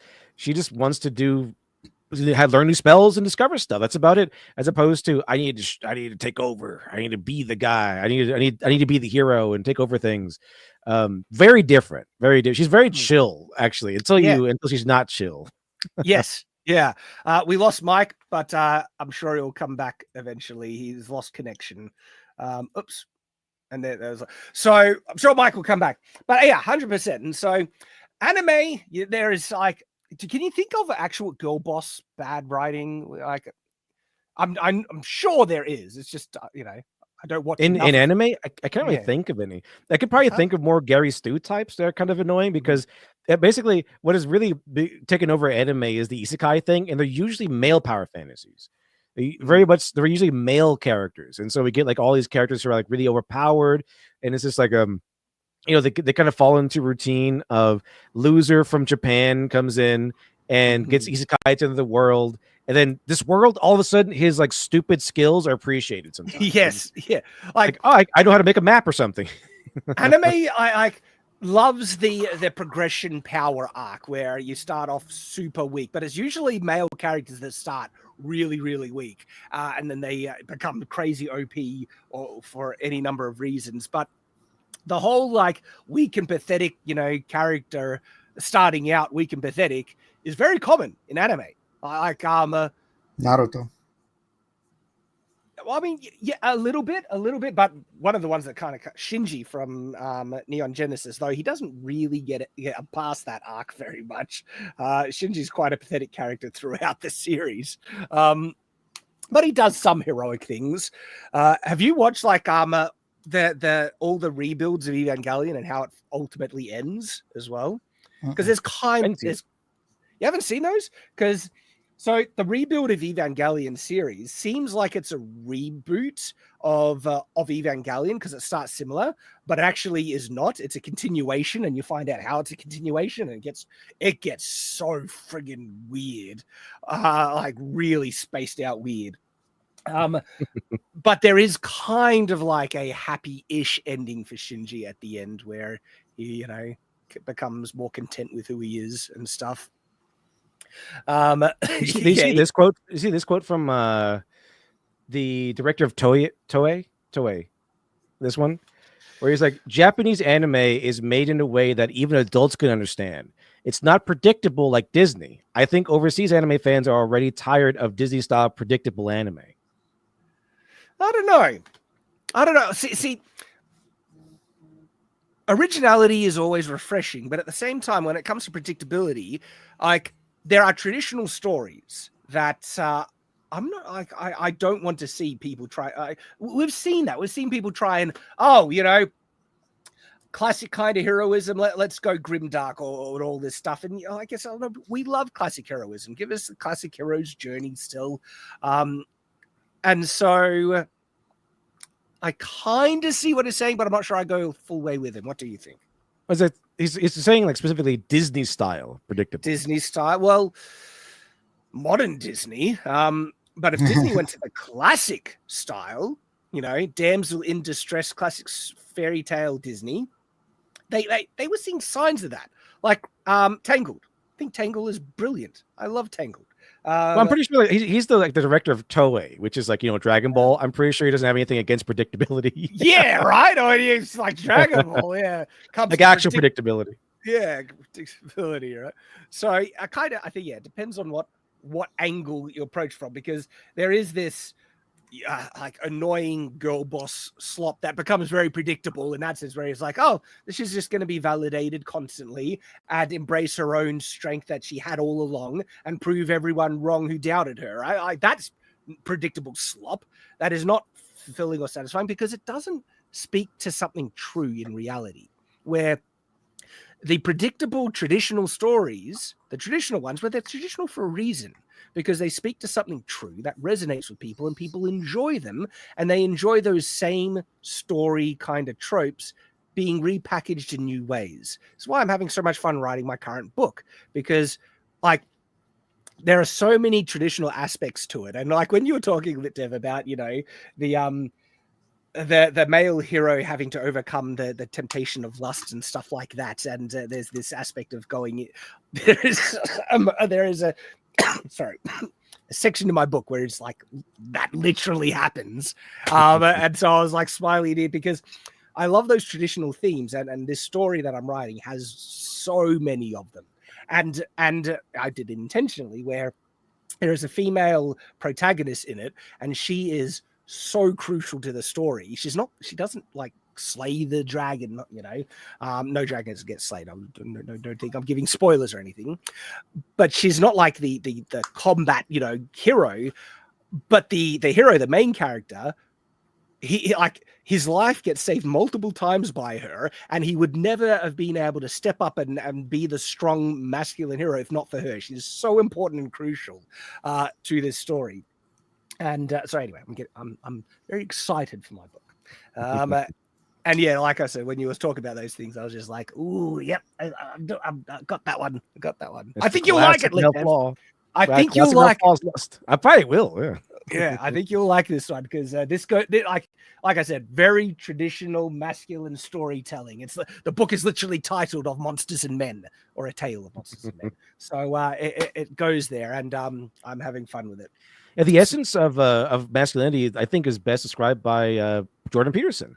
You have to be a monster, but a controlled monster. Yep. The control is what separates the weirdos from the actual men.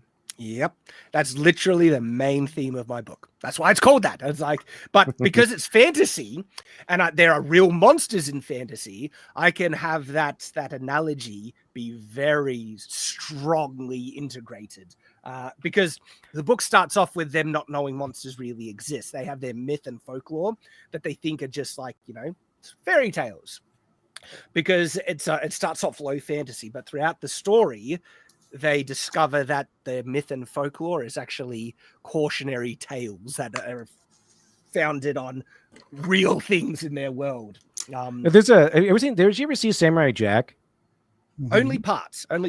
It's a really good show. I highly recommend it. But Samurai Jack is probably the most lawful good you will ever find. Like he's always there to he'll sacrifice his way home to help out a random stranger. Like he'll do anything to help out other people. But then the first couple episodes, there's a moment where he's helping these dog people, kind of like, I guess at a dig or something. I forgot what exactly he's helping them with. But here comes this gigantic army from a coup. This gigantic robot army, and he's just trying to prepare and trying to like get ready to fight them. He fights his entire army, right? He's a good guy. He's helping these dog people out because of almost no reason. Just because it's kind of the right thing to do. And he wants to oppose a coup. He wants to help them out. Save the dogs. He wants to save these dog people, and so he does all these planning. He fights hard to fight. He's destroying this entire army of robots with all the planning and stuff, and then. At one point, I mean, it gets vicious. Like the reason why they had to make it all robots and oil is because it's so gory otherwise.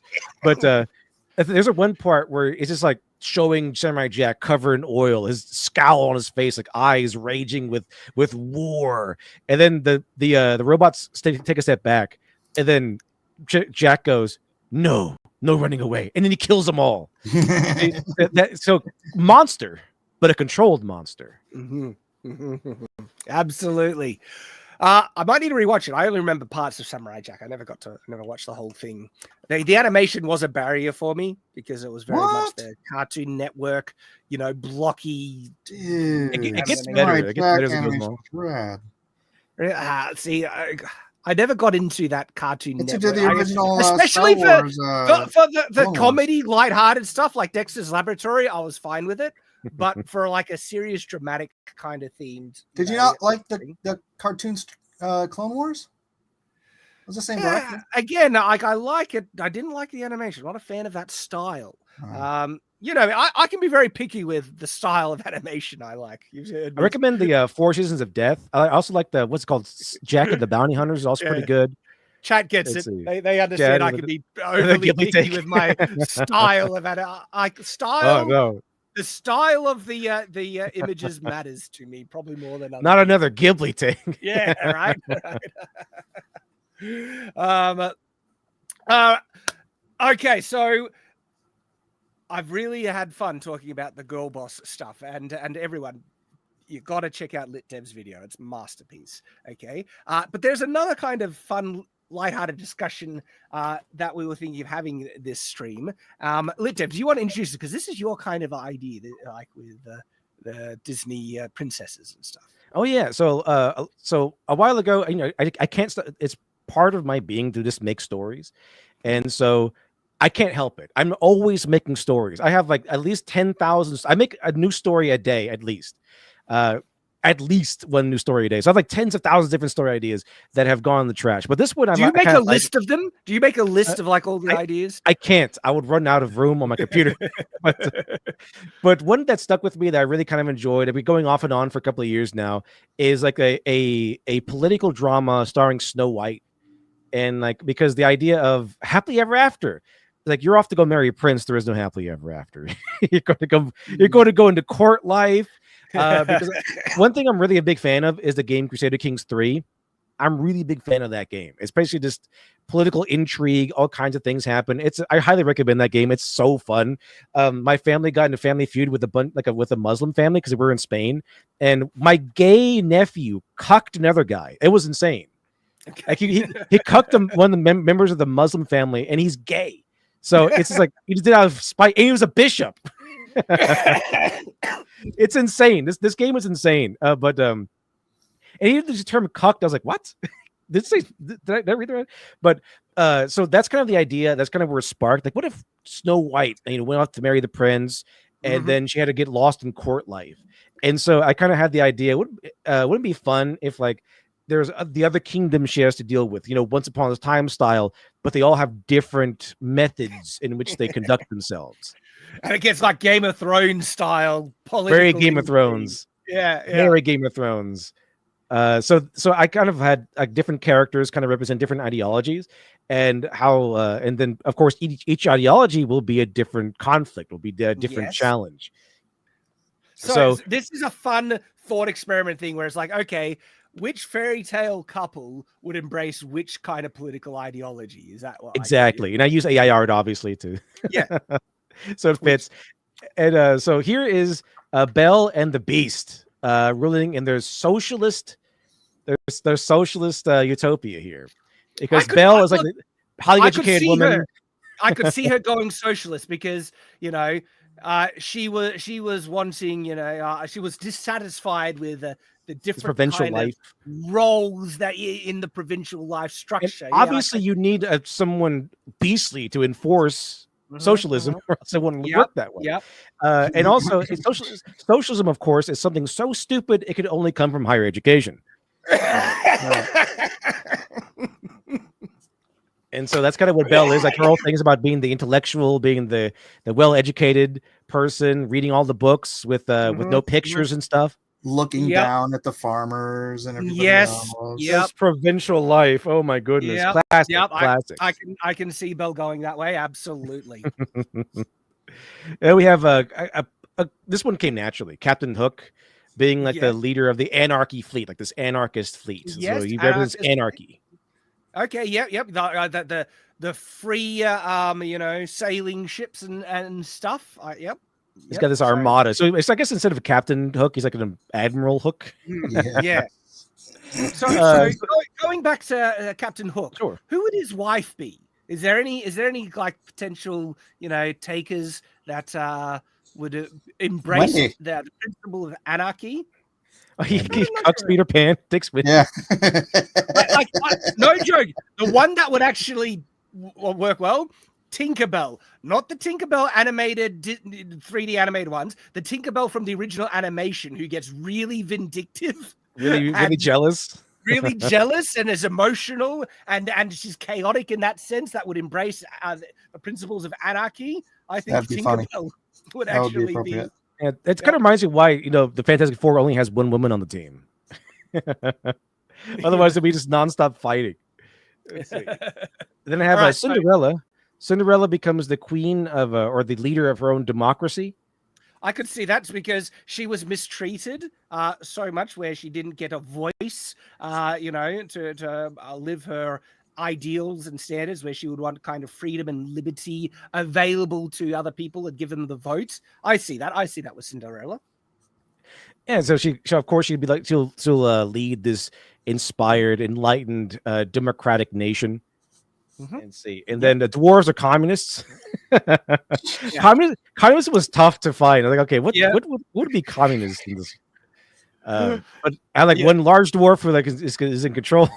And they're just everyone working in the mines where they belong. Okay, yep.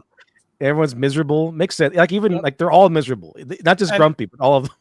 And the reason why they like communism is not the ideal of everyone getting what they need according to their needs and everything like that. The reason why they like it is that it works so bad that it makes everyone equally miserable, like them working in the mines, and that brings everyone down to the menial labor, sub-existence that they embrace. That's what they like about communism, I'd say. That makes sense to me. Since they're all named after their attributes, once they're communists, they all have the same name. Yeah, they're all the same. They're all miney. Yeah, of course. Okay, so here's my idea on this: is that if the evil queen is still alive or whatever, maybe she survived or something. But regardless, when Snow White comes back to the kingdom, she's going to have to face down the evil queen's family because realistically, she's probably going to, like in Game of Thrones, like Cersei is part of the Lannisters, right? So even if Cersei got killed, the Lannisters are still a powerhouse in the nation. So my idea is that she represents the aspect of authority, and she's not really about like communism, but she's just pure authoritative force, and that her whole family are these masked guys who kind of control the kingdom's like inner workings and stuff like that, because it's all about authority and power. So it's kind of like a monarchical autocracy. Or so a word that represents family, hereditary ties and nepotism baked into it, all that stuff. Exactly. So she becomes queen. Like her uncle is the leader of the guard or something. Like her brother is like the leader of the sanitation guys. Like they control every aspect of the kingdom via family, and so they're all like these masked lords that kind of like. So they're a mob.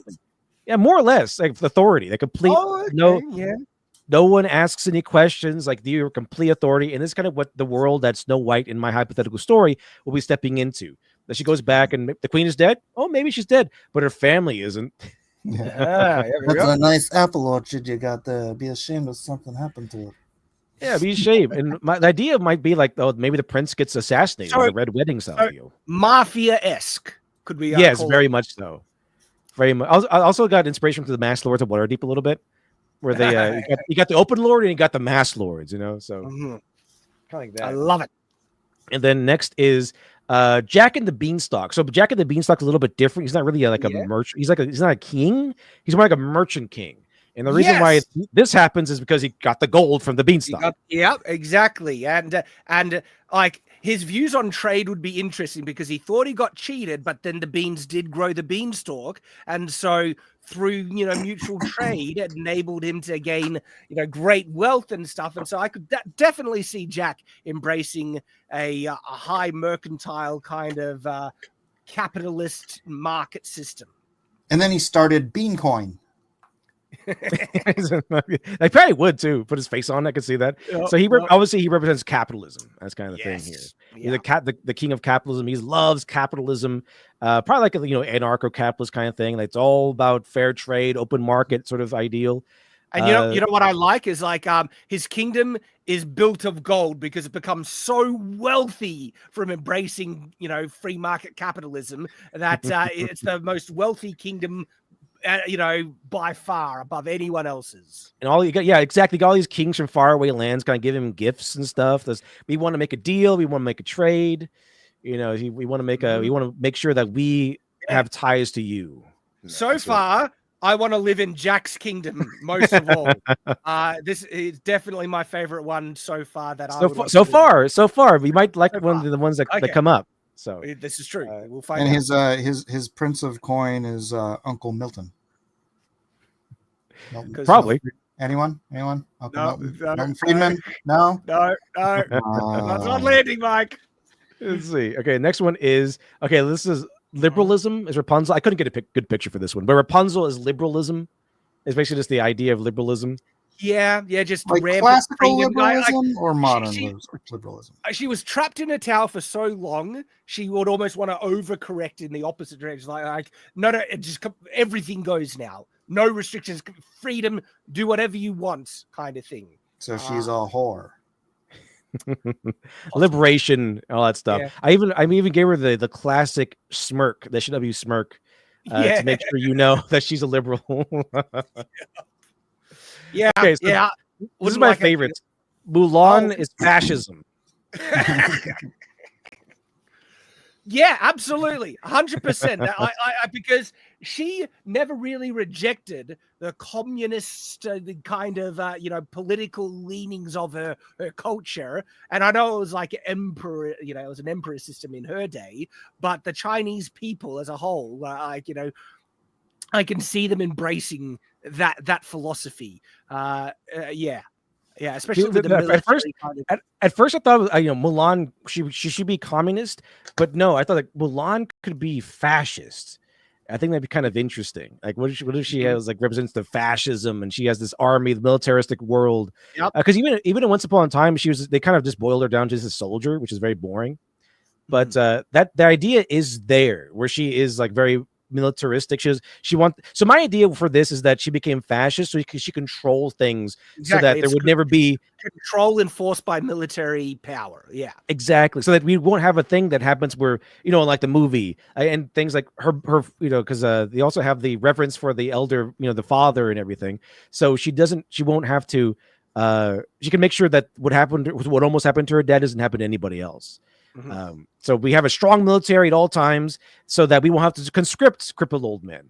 And so it makes sense. So, and then, of course, we got to rule with an iron fist to keep things steady. And it kind of just naturally flows into it. It's kind of the whole thing of like, you're not born evil. You're not meaning to be evil. It's just kind of like this has worked. And if we just become more and more strict and make sure that we have a strong standing military, then we should be safe so that our near destruction doesn't happen again. So kind of like an overcorrection from this near destruction point. Oh yeah, and building the autocratic control over every system in their society comes from that military experience she had of where you learn to conform and obey to the forces of power and might that are in place. I can see that going that way. Yep. Exactly. So that's kind of the idea for backstory I have there. Not necessarily evil, but like this fascist out of necessity because of their past. And we have Pinocchio as a technocracy. Yep. 100% see that. He's literally comes from like this weird techno magic kind of blend of things that he would definitely embrace. And also, I put in his cannibalism in there too, because in the original story, he had to eat like an actual kid to become a real boy. Really, I didn't know that. Yeah, he had to eat a kid. So I put that in there too. So these robots are kind of made of flesh and pieces. So his kingdom would be the main antagonist kingdom that's starting to wage war. Pretty antagonistic. The backstory I have for him is that he rebelled against humanity and put his bros in charge, put his fellow techno guys in charge. And the idea here, though, that ChatGPT and they would want to eat people so they can become, stronger and more alive as well. Yep, precisely.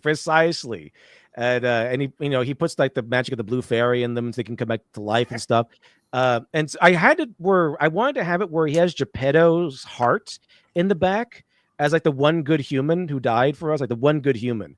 But it wouldn't let me do that because I guess it's too violent. So they put like an image of the heart there. But that's kind of what it's supposed to be. So I wanted to have him have Geppetto in the back, kind of an honorary place of being the one good human. So what would he have done with the cricket, Jiminy? At the end of his story, where He's either enslaved or converted. Cricket fricassee. Or probably like there was a whole thing about, the hero is just a hero and a villain are the same. It's the villain is a hero that failed his temptation test. So if he did this, if he kind of rebelled against humanity, he failed his temptation test and probably killed Jiminy Cricket. Yeah, something bad has happened to Jiminy Cricket in this story. Yeah. Have you know Berserk, the story of Berserk? I imagine me kind of like that, where the eclipse, where I guess he wouldn't really kill all of his companions, but he was like it'd be like that monumental of a moment where he's kills Jiminy to signify his fall to darkness. Yeah, for power. Yeah, like he runs this cannibalistic technocracy kind of thing. And then we have Prince Philip, who is who kind of represents conservatism. Yep, 100%. That's classic knight. Classic traditional values. He saves the damsel in distress. He believes men need to step up and fulfill their traditional roles. 100% conservatism right there. So I was like, wait a minute, Shad. You might like some other ones later on. Yeah, yep. Capitalism. Now you got first conservatism. Capitalism or conservatism? I mean, I'll probably be more wealthy and live better under capitalism, but this one close second, that's for sure. It's probably a little bit, just ideological. But I do like the traditional values of conservatism even more. Even though I'd probably be more wealthy under the capitalist kingdom, like my family would grow up in a better society under Prince Philip and his conservative, ideology. Yeah, it's pretty interesting. I just like Prince Philip, classic knight, conservatism. Okay, this is my favorite. Elsa, the Snow Queen, is globalism. So my idea is that she's leading this giant army on a global conquest to take over the world. Interesting. This will bring peace. This will bring connection and unity. So she leads this army. She does kind of enforce that, doesn't she? She forces her ice magic inadvertently on everyone else. And when she was a ruler, when she was queen, she was pretty no nonsense, right? She told, her sister to get out of her way kind of thing. So, okay, I can see it. And I think also there's an aspect of like, I wounded my sister. My magic has always been kind of a scary thing. And then one day she embraces it. You know what? I'm going to use it for good. My parents died trying to find out what's going on. You know what? She lets it go. She basically just lets it go. Exactly. Let's it all go. Screw this. No more of these scheming princes from. She doesn't hold it back anymore. No. Exactly. That cold never bothered her anyway. Yeah, exactly. So, right. Yeah. So my idea would be like she's like a Genghis Khan character, where she's just this rambling, this horde of soldiers conquering one after the other. Love it. So it's pretty tough. And then let me see here. This is Snow White. The story. My idea for the story, name of the story, would be called The House of White. And so just Snow White. She's like neutral. I don't know exactly what ideology she'd be. She's neutral. She could be. She could be the white supremacist. the driving force of the story. She's the white supremacist. It's the House of White. The House of White. Your supporters is called white supremacists. Yep. The House of White shall reign supreme. Yeah. Perfect. So I thought that name would also be triggering. She's a racial supremacist because she was hated for her whiteness, and but it was her beautiful whiteness that got her saved. That would be like a twist, right? You think she's a good guy all the way to the end, and then actually racial supremacy. Yeah. Time for the purges. Oh dear. And that's why she excised the dwarves and they become communists. They weren't pure enough. Her story kind of parallels the story of Hitler for some reason. Yeah. What's this night of long knives? What is this? She sees the dwarves as a group of Mongoloids. Yeah, I won't mention. She got the Snow Army, which is the SA, and then the Snow Soldiers, which is the SS. Yep. Oh dear. Okay, so then here is Aurora, the beauty of Sleeping Beauty. She is a theocracy. Now, the idea here is that she's in the story, her kingdom gets put to sleep for 100 years. So they when they wake up, they're still under the same theocratic rule. They're still like the very, very dedicated to their faith, and none of that has changed. And they kind of wake up, and they're still very, very much a theocracy. So she had a falling out with Prince Philip, unfortunately, then, and they didn't see eye to eye. Yeah, I can see her going that way because she was entrapped by pagan dark black magic. So I could see her embracing the polar opposite as an overcorrection there. They could still be together. It's just that she woke up and maybe they haven't reconciled yet, or maybe they're not married yet. I don't know. Who knows? We can still be friends. I think that's it, though. I think that's everyone. Yeah. That's hilarious. I kind of want a story on that now. Wait, so Snow White, she was the one that was asleep. Maybe he just figured she was dead, so he just got married to somebody else. Well, I mean, he could have embraced the white supremacist ideology with her, and that's him in the background. They could be friends. Yeah, friends. Yeah. All right, so I know the ones that I would want to live under. Litdev, Mike, which nations would you want to live under? Ultimately, my ultimate pick is conservatism. I think, all right, now I'll go with Prince Philip and conservatism. He slayed the dragon as well, so he's got my vote. It's a pretty tough pick between capitalism and conservatism. I mean, because capitalism, they wouldn't. So none of you want the democracy one with no. Democracy is mob rule. You don't want fascism? Democracy is mob rule. I am not interested. Thank you. Like technocracy, no one really wants to live in this technocracy because it's about eating people. Right. Globalism, the white supremacy. Chat is saying they like Jack's kingdom. Like Jack's one is going to be up the top. That's true. As the merchant king. All the gold king up there. Yeah. Oh man, that's great. Have we missed anyone? Could we think of any additions that what about the Little Mermaid? What would she was an option. No, she would be climate change and animal rights and that was an option. I was like, maybe her bestiality. Dad. Like, the one thing I had was like maybe her dad was like her dad was authority or her dad was fascism, which would be kind of interesting. But I was like, no, I kind of want them to all be land dwellers, because it didn't have to add in the oceans and ocean politics and everything. So I was like, no. With this, well, it's like you have your Aquaman, right? Come on. What about Aladdin? Okay, so Aladdin, I had the idea that he would also be a Genghis Khan character. But it would be like they open up a portal to another realm or something, and he just comes. The Aladdin people come flooding out. See, I think Aladdin and Jasmine could be like Islamic traditionalism, medieval style. That could be them. But he was also he grew up as a thief, and so there's an anarchy kind of aspect that you could also embrace. You could have two robotic hands. You got caught. He could be allies with Pinocchio. Like Pinocchio gave him robotic hands. we're missing monarchy. Who would be the primary strongest monarch? Theocracy is religion ruling. I'm thinking like what would be the monarch? I know, but that's theocratic. Most of them is because I could see Princess Aurora embracing monarchy. Who else? Like Robin Hood, he kind of gets sometimes put in with the fairy tale group. Well, he does I don't think he hates monarchy. He just likes the right king. I think it's kind of how it goes. Yeah. Well, that's the whole point of Robin Hood is the just and right king should be the ruler. He supports monarchy in it, and so that could be him.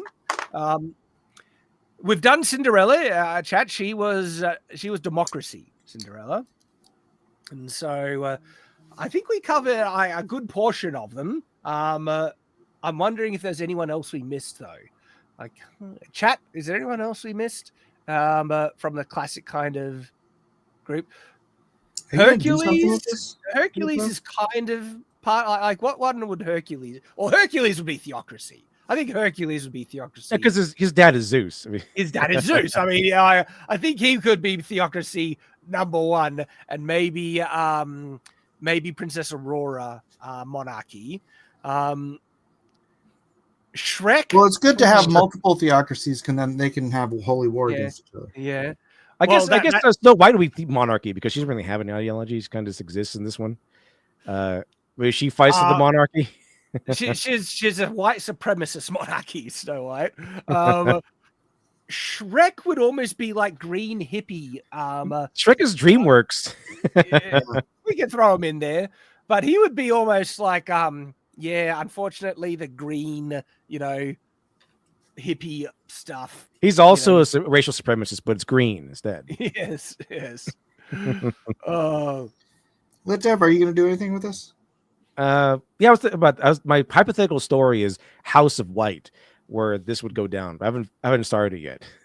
And the idea is that she gets the prince, she goes back to the kingdom, and they're supposed to live happily ever after. But of course, that's not how it works, because that's not how court life works. It's going to be schemes and all kinds of like assassination attempts and warring families and stuff.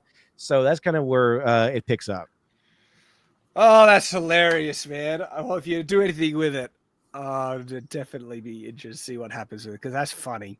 But hey, let's grab these super chats and start to wrap up. So Golden Reaper, I think, for $5 says, I had no idea you were here also, Shad. Are you going to the next famous Final Fantasy Weapons Scrolls Gunblade? I've done a video on the Gunblade, but the historical real Gunblade. I could be interested to do a video on like that actual one, and how functional it would be, perhaps. But thank you for the super chat. Nathan Cassidy for $19.99 says, I said this on Lit Dev's vid, but a thought experiment I do with girl bosses is swap the gender of the protagonist and see if there is any difference to the story. And the answer is usually no, or this is a massive improvement. See, I actually think if you do switch them, right, they would almost be as insufferable characters, because they don't perfectly translate to it. Yes, they act like men, but also the entitlement and validation and the constant belittling of everyone around them is not something you find in traditional masculine hero's journey stories. Oftentimes, in the hero journey stories, you have men that they start out with nothing and have to go through the arc and earn their hero status, where the girl where the entitled people are actually the villains. And so I think a lot of them would just be probably as bad if you just switch them completely, because they're badly written characters. But I get what you're saying in the sense that they would feel like men, because they do. Like they act like entitled men. But especially when the girl boss tries to intimidate and throw her, strength around and try to, they act very masculine in that sense, when it doesn't come off convincing, because they're often like 5 foot tall, skinny women who would barely be able to fight anything. And you're just watching like, I don't think that would really work out the way that you think it does, Probably not. Probably not. Wuinubushiri $5 says, force, my friend, is violence, the supreme authority from which all other authority is derived. That's when you break down everything, right? The only thing that actually enforces authority is violence. That's where it comes down to. It's the threat of violence that is the ultimate tool to enforce anything. That's unfortunate. That's just the reality. That's the way reality works.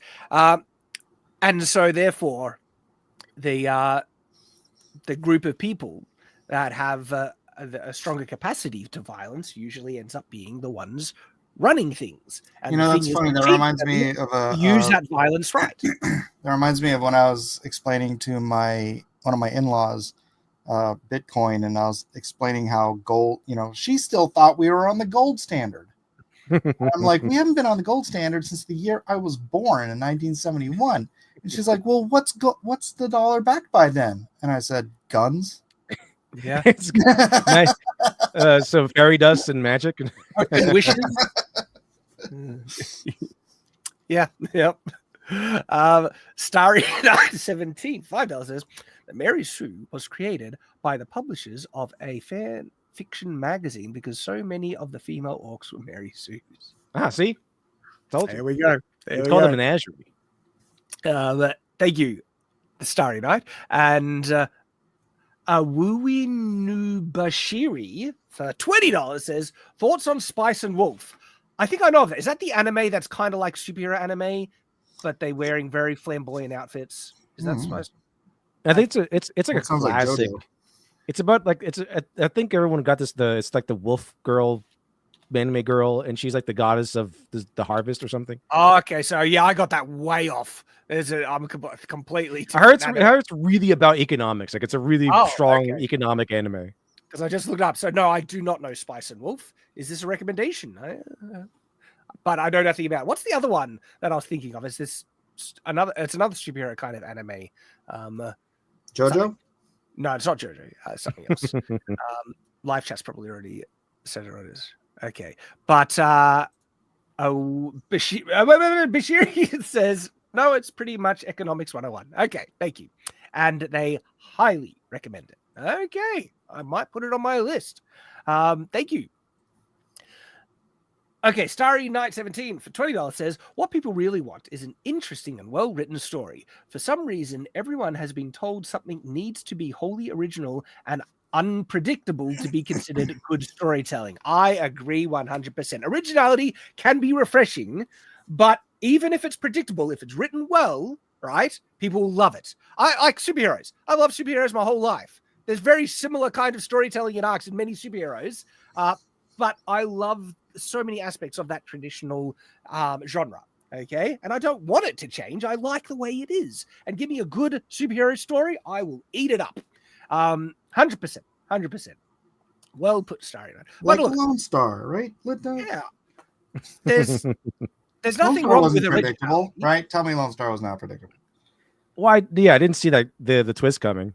Yeah. Well, it's funny because like Shadow of the Conqueror is often praised as being very original or refreshing because I do things that not many writers have explored, and the world is original.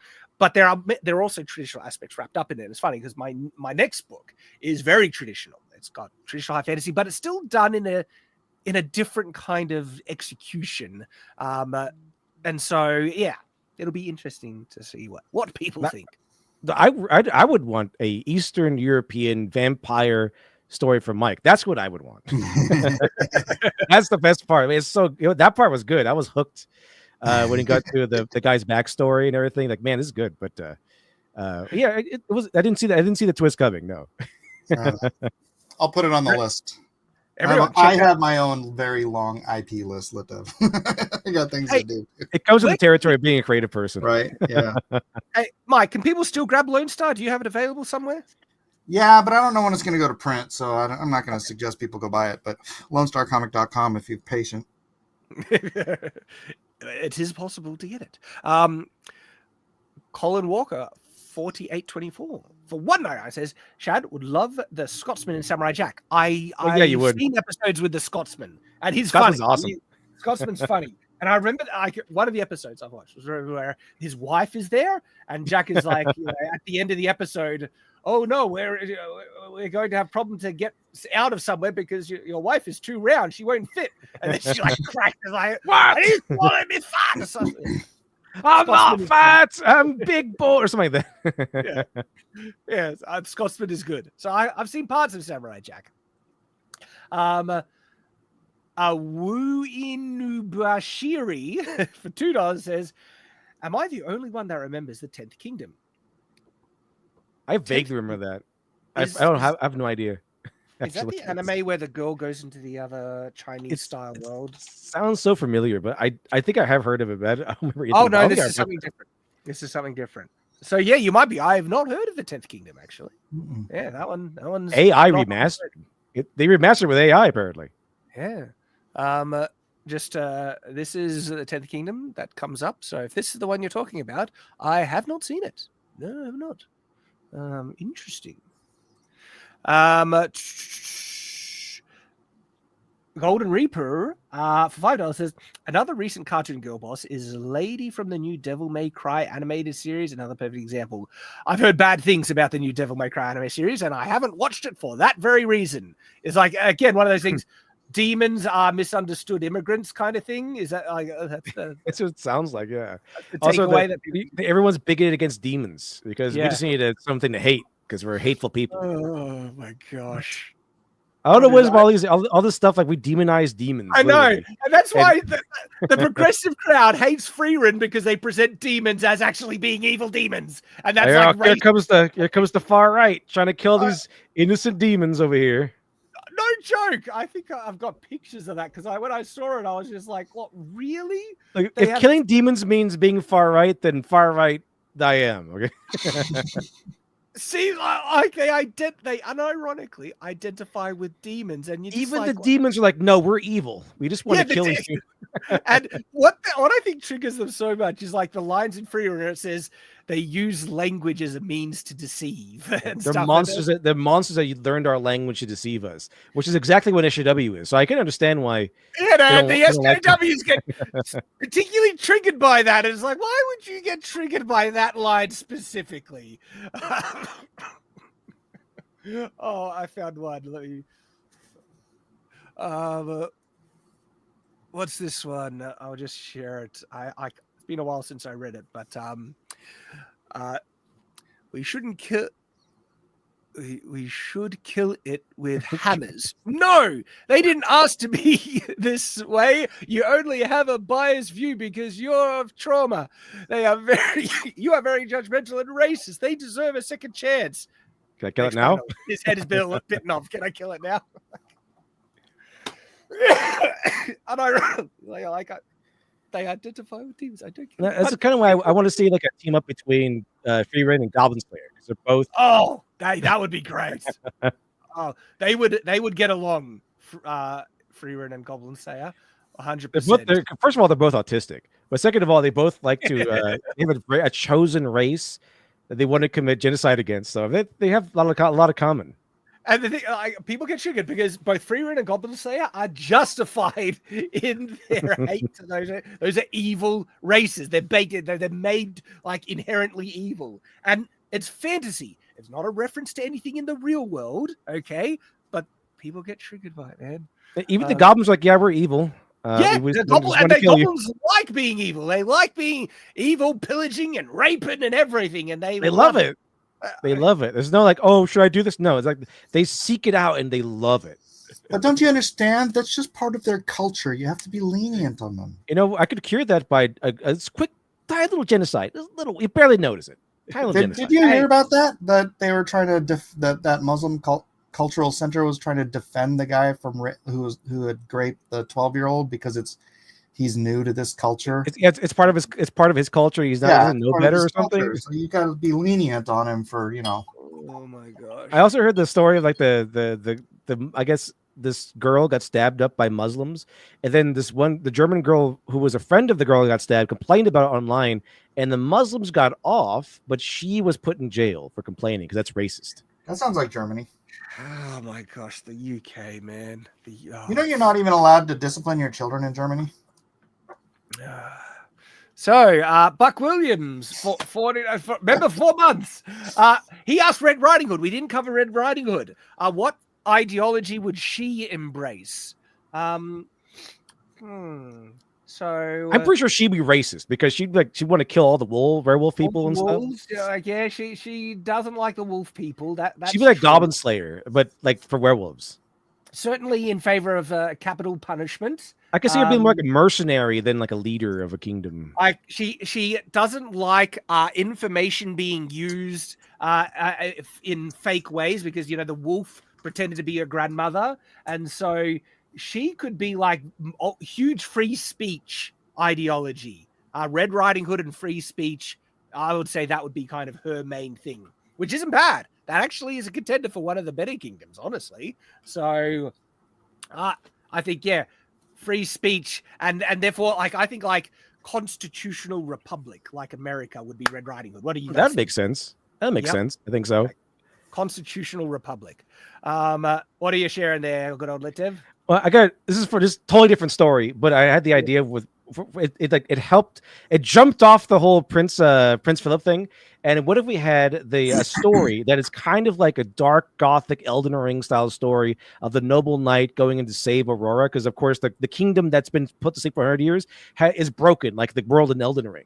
And so he has to go in there and fight this valiant knight, fighting monsters and stuff to save Aurora, slay Maleficent. So yep. This is another one I was working on. This one I don't really have much of, but I did generate this image. Oh, but that's like such a classic story. Like Sleeping Beauty is a boy's story, not a girl's story. It is literally Prince Philip the Chad slaying a dragon and saving the damsel in distress. Like it's great. It's one of my favorite. And yeah, Prince Philip is awesome. And so like a dark kind of gothic story that focuses on that, I would be 100% there. Alex Halo for $2 says Tiger and Bunny. Yes, that's the one. Is the show you're thinking of? Yeah. Okay. Oh yeah, that's right. It's right. Yeah. I would point out that I drew Gaston as the hero in Beauty and the Beast. He is the hero.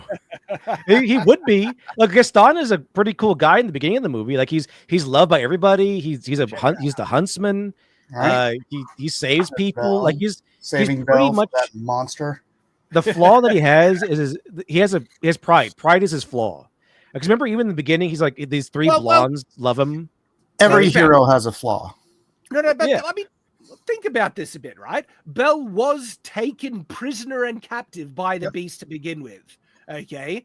And like, even though she got Stockholm syndrome, look, I'm being facetious. Like, I know the classic tale is Beauty and the Beast, Taming the Beast, stuff like that, has good themes in it. But there's another interpretation you can absolutely have of, she actually got Stockholm syndrome and Gaston was just trying to save her from this beast that enslaved her. That's how I read it. Yeah, with Gaston, he begins with like a hero of the town. Everyone loves him. He actually doesn't have lust as a flaw. I mean, those three blonde bimbos are like, oh, Gaston, and he just turns his nose up at them. Like, no, only one woman. They were good looking, He did not give him the time of day. Like, nope, I have one eye for a Belle, and that's his it. Heart was true. When Gaston says in this town there is only there's only she who is as beautiful as me. As beautiful as me.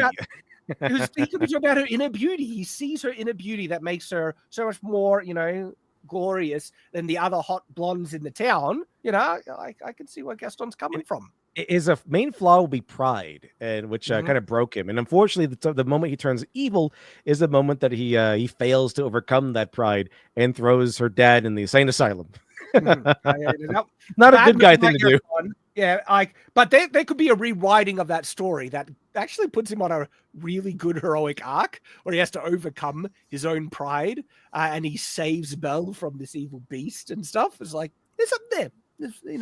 In a realistic story, if he did overcome his pride, he wants to go save Belle. The Beast and Gaston would fight, and then at the end of the movie, they'll be drinking beer together at the tavern.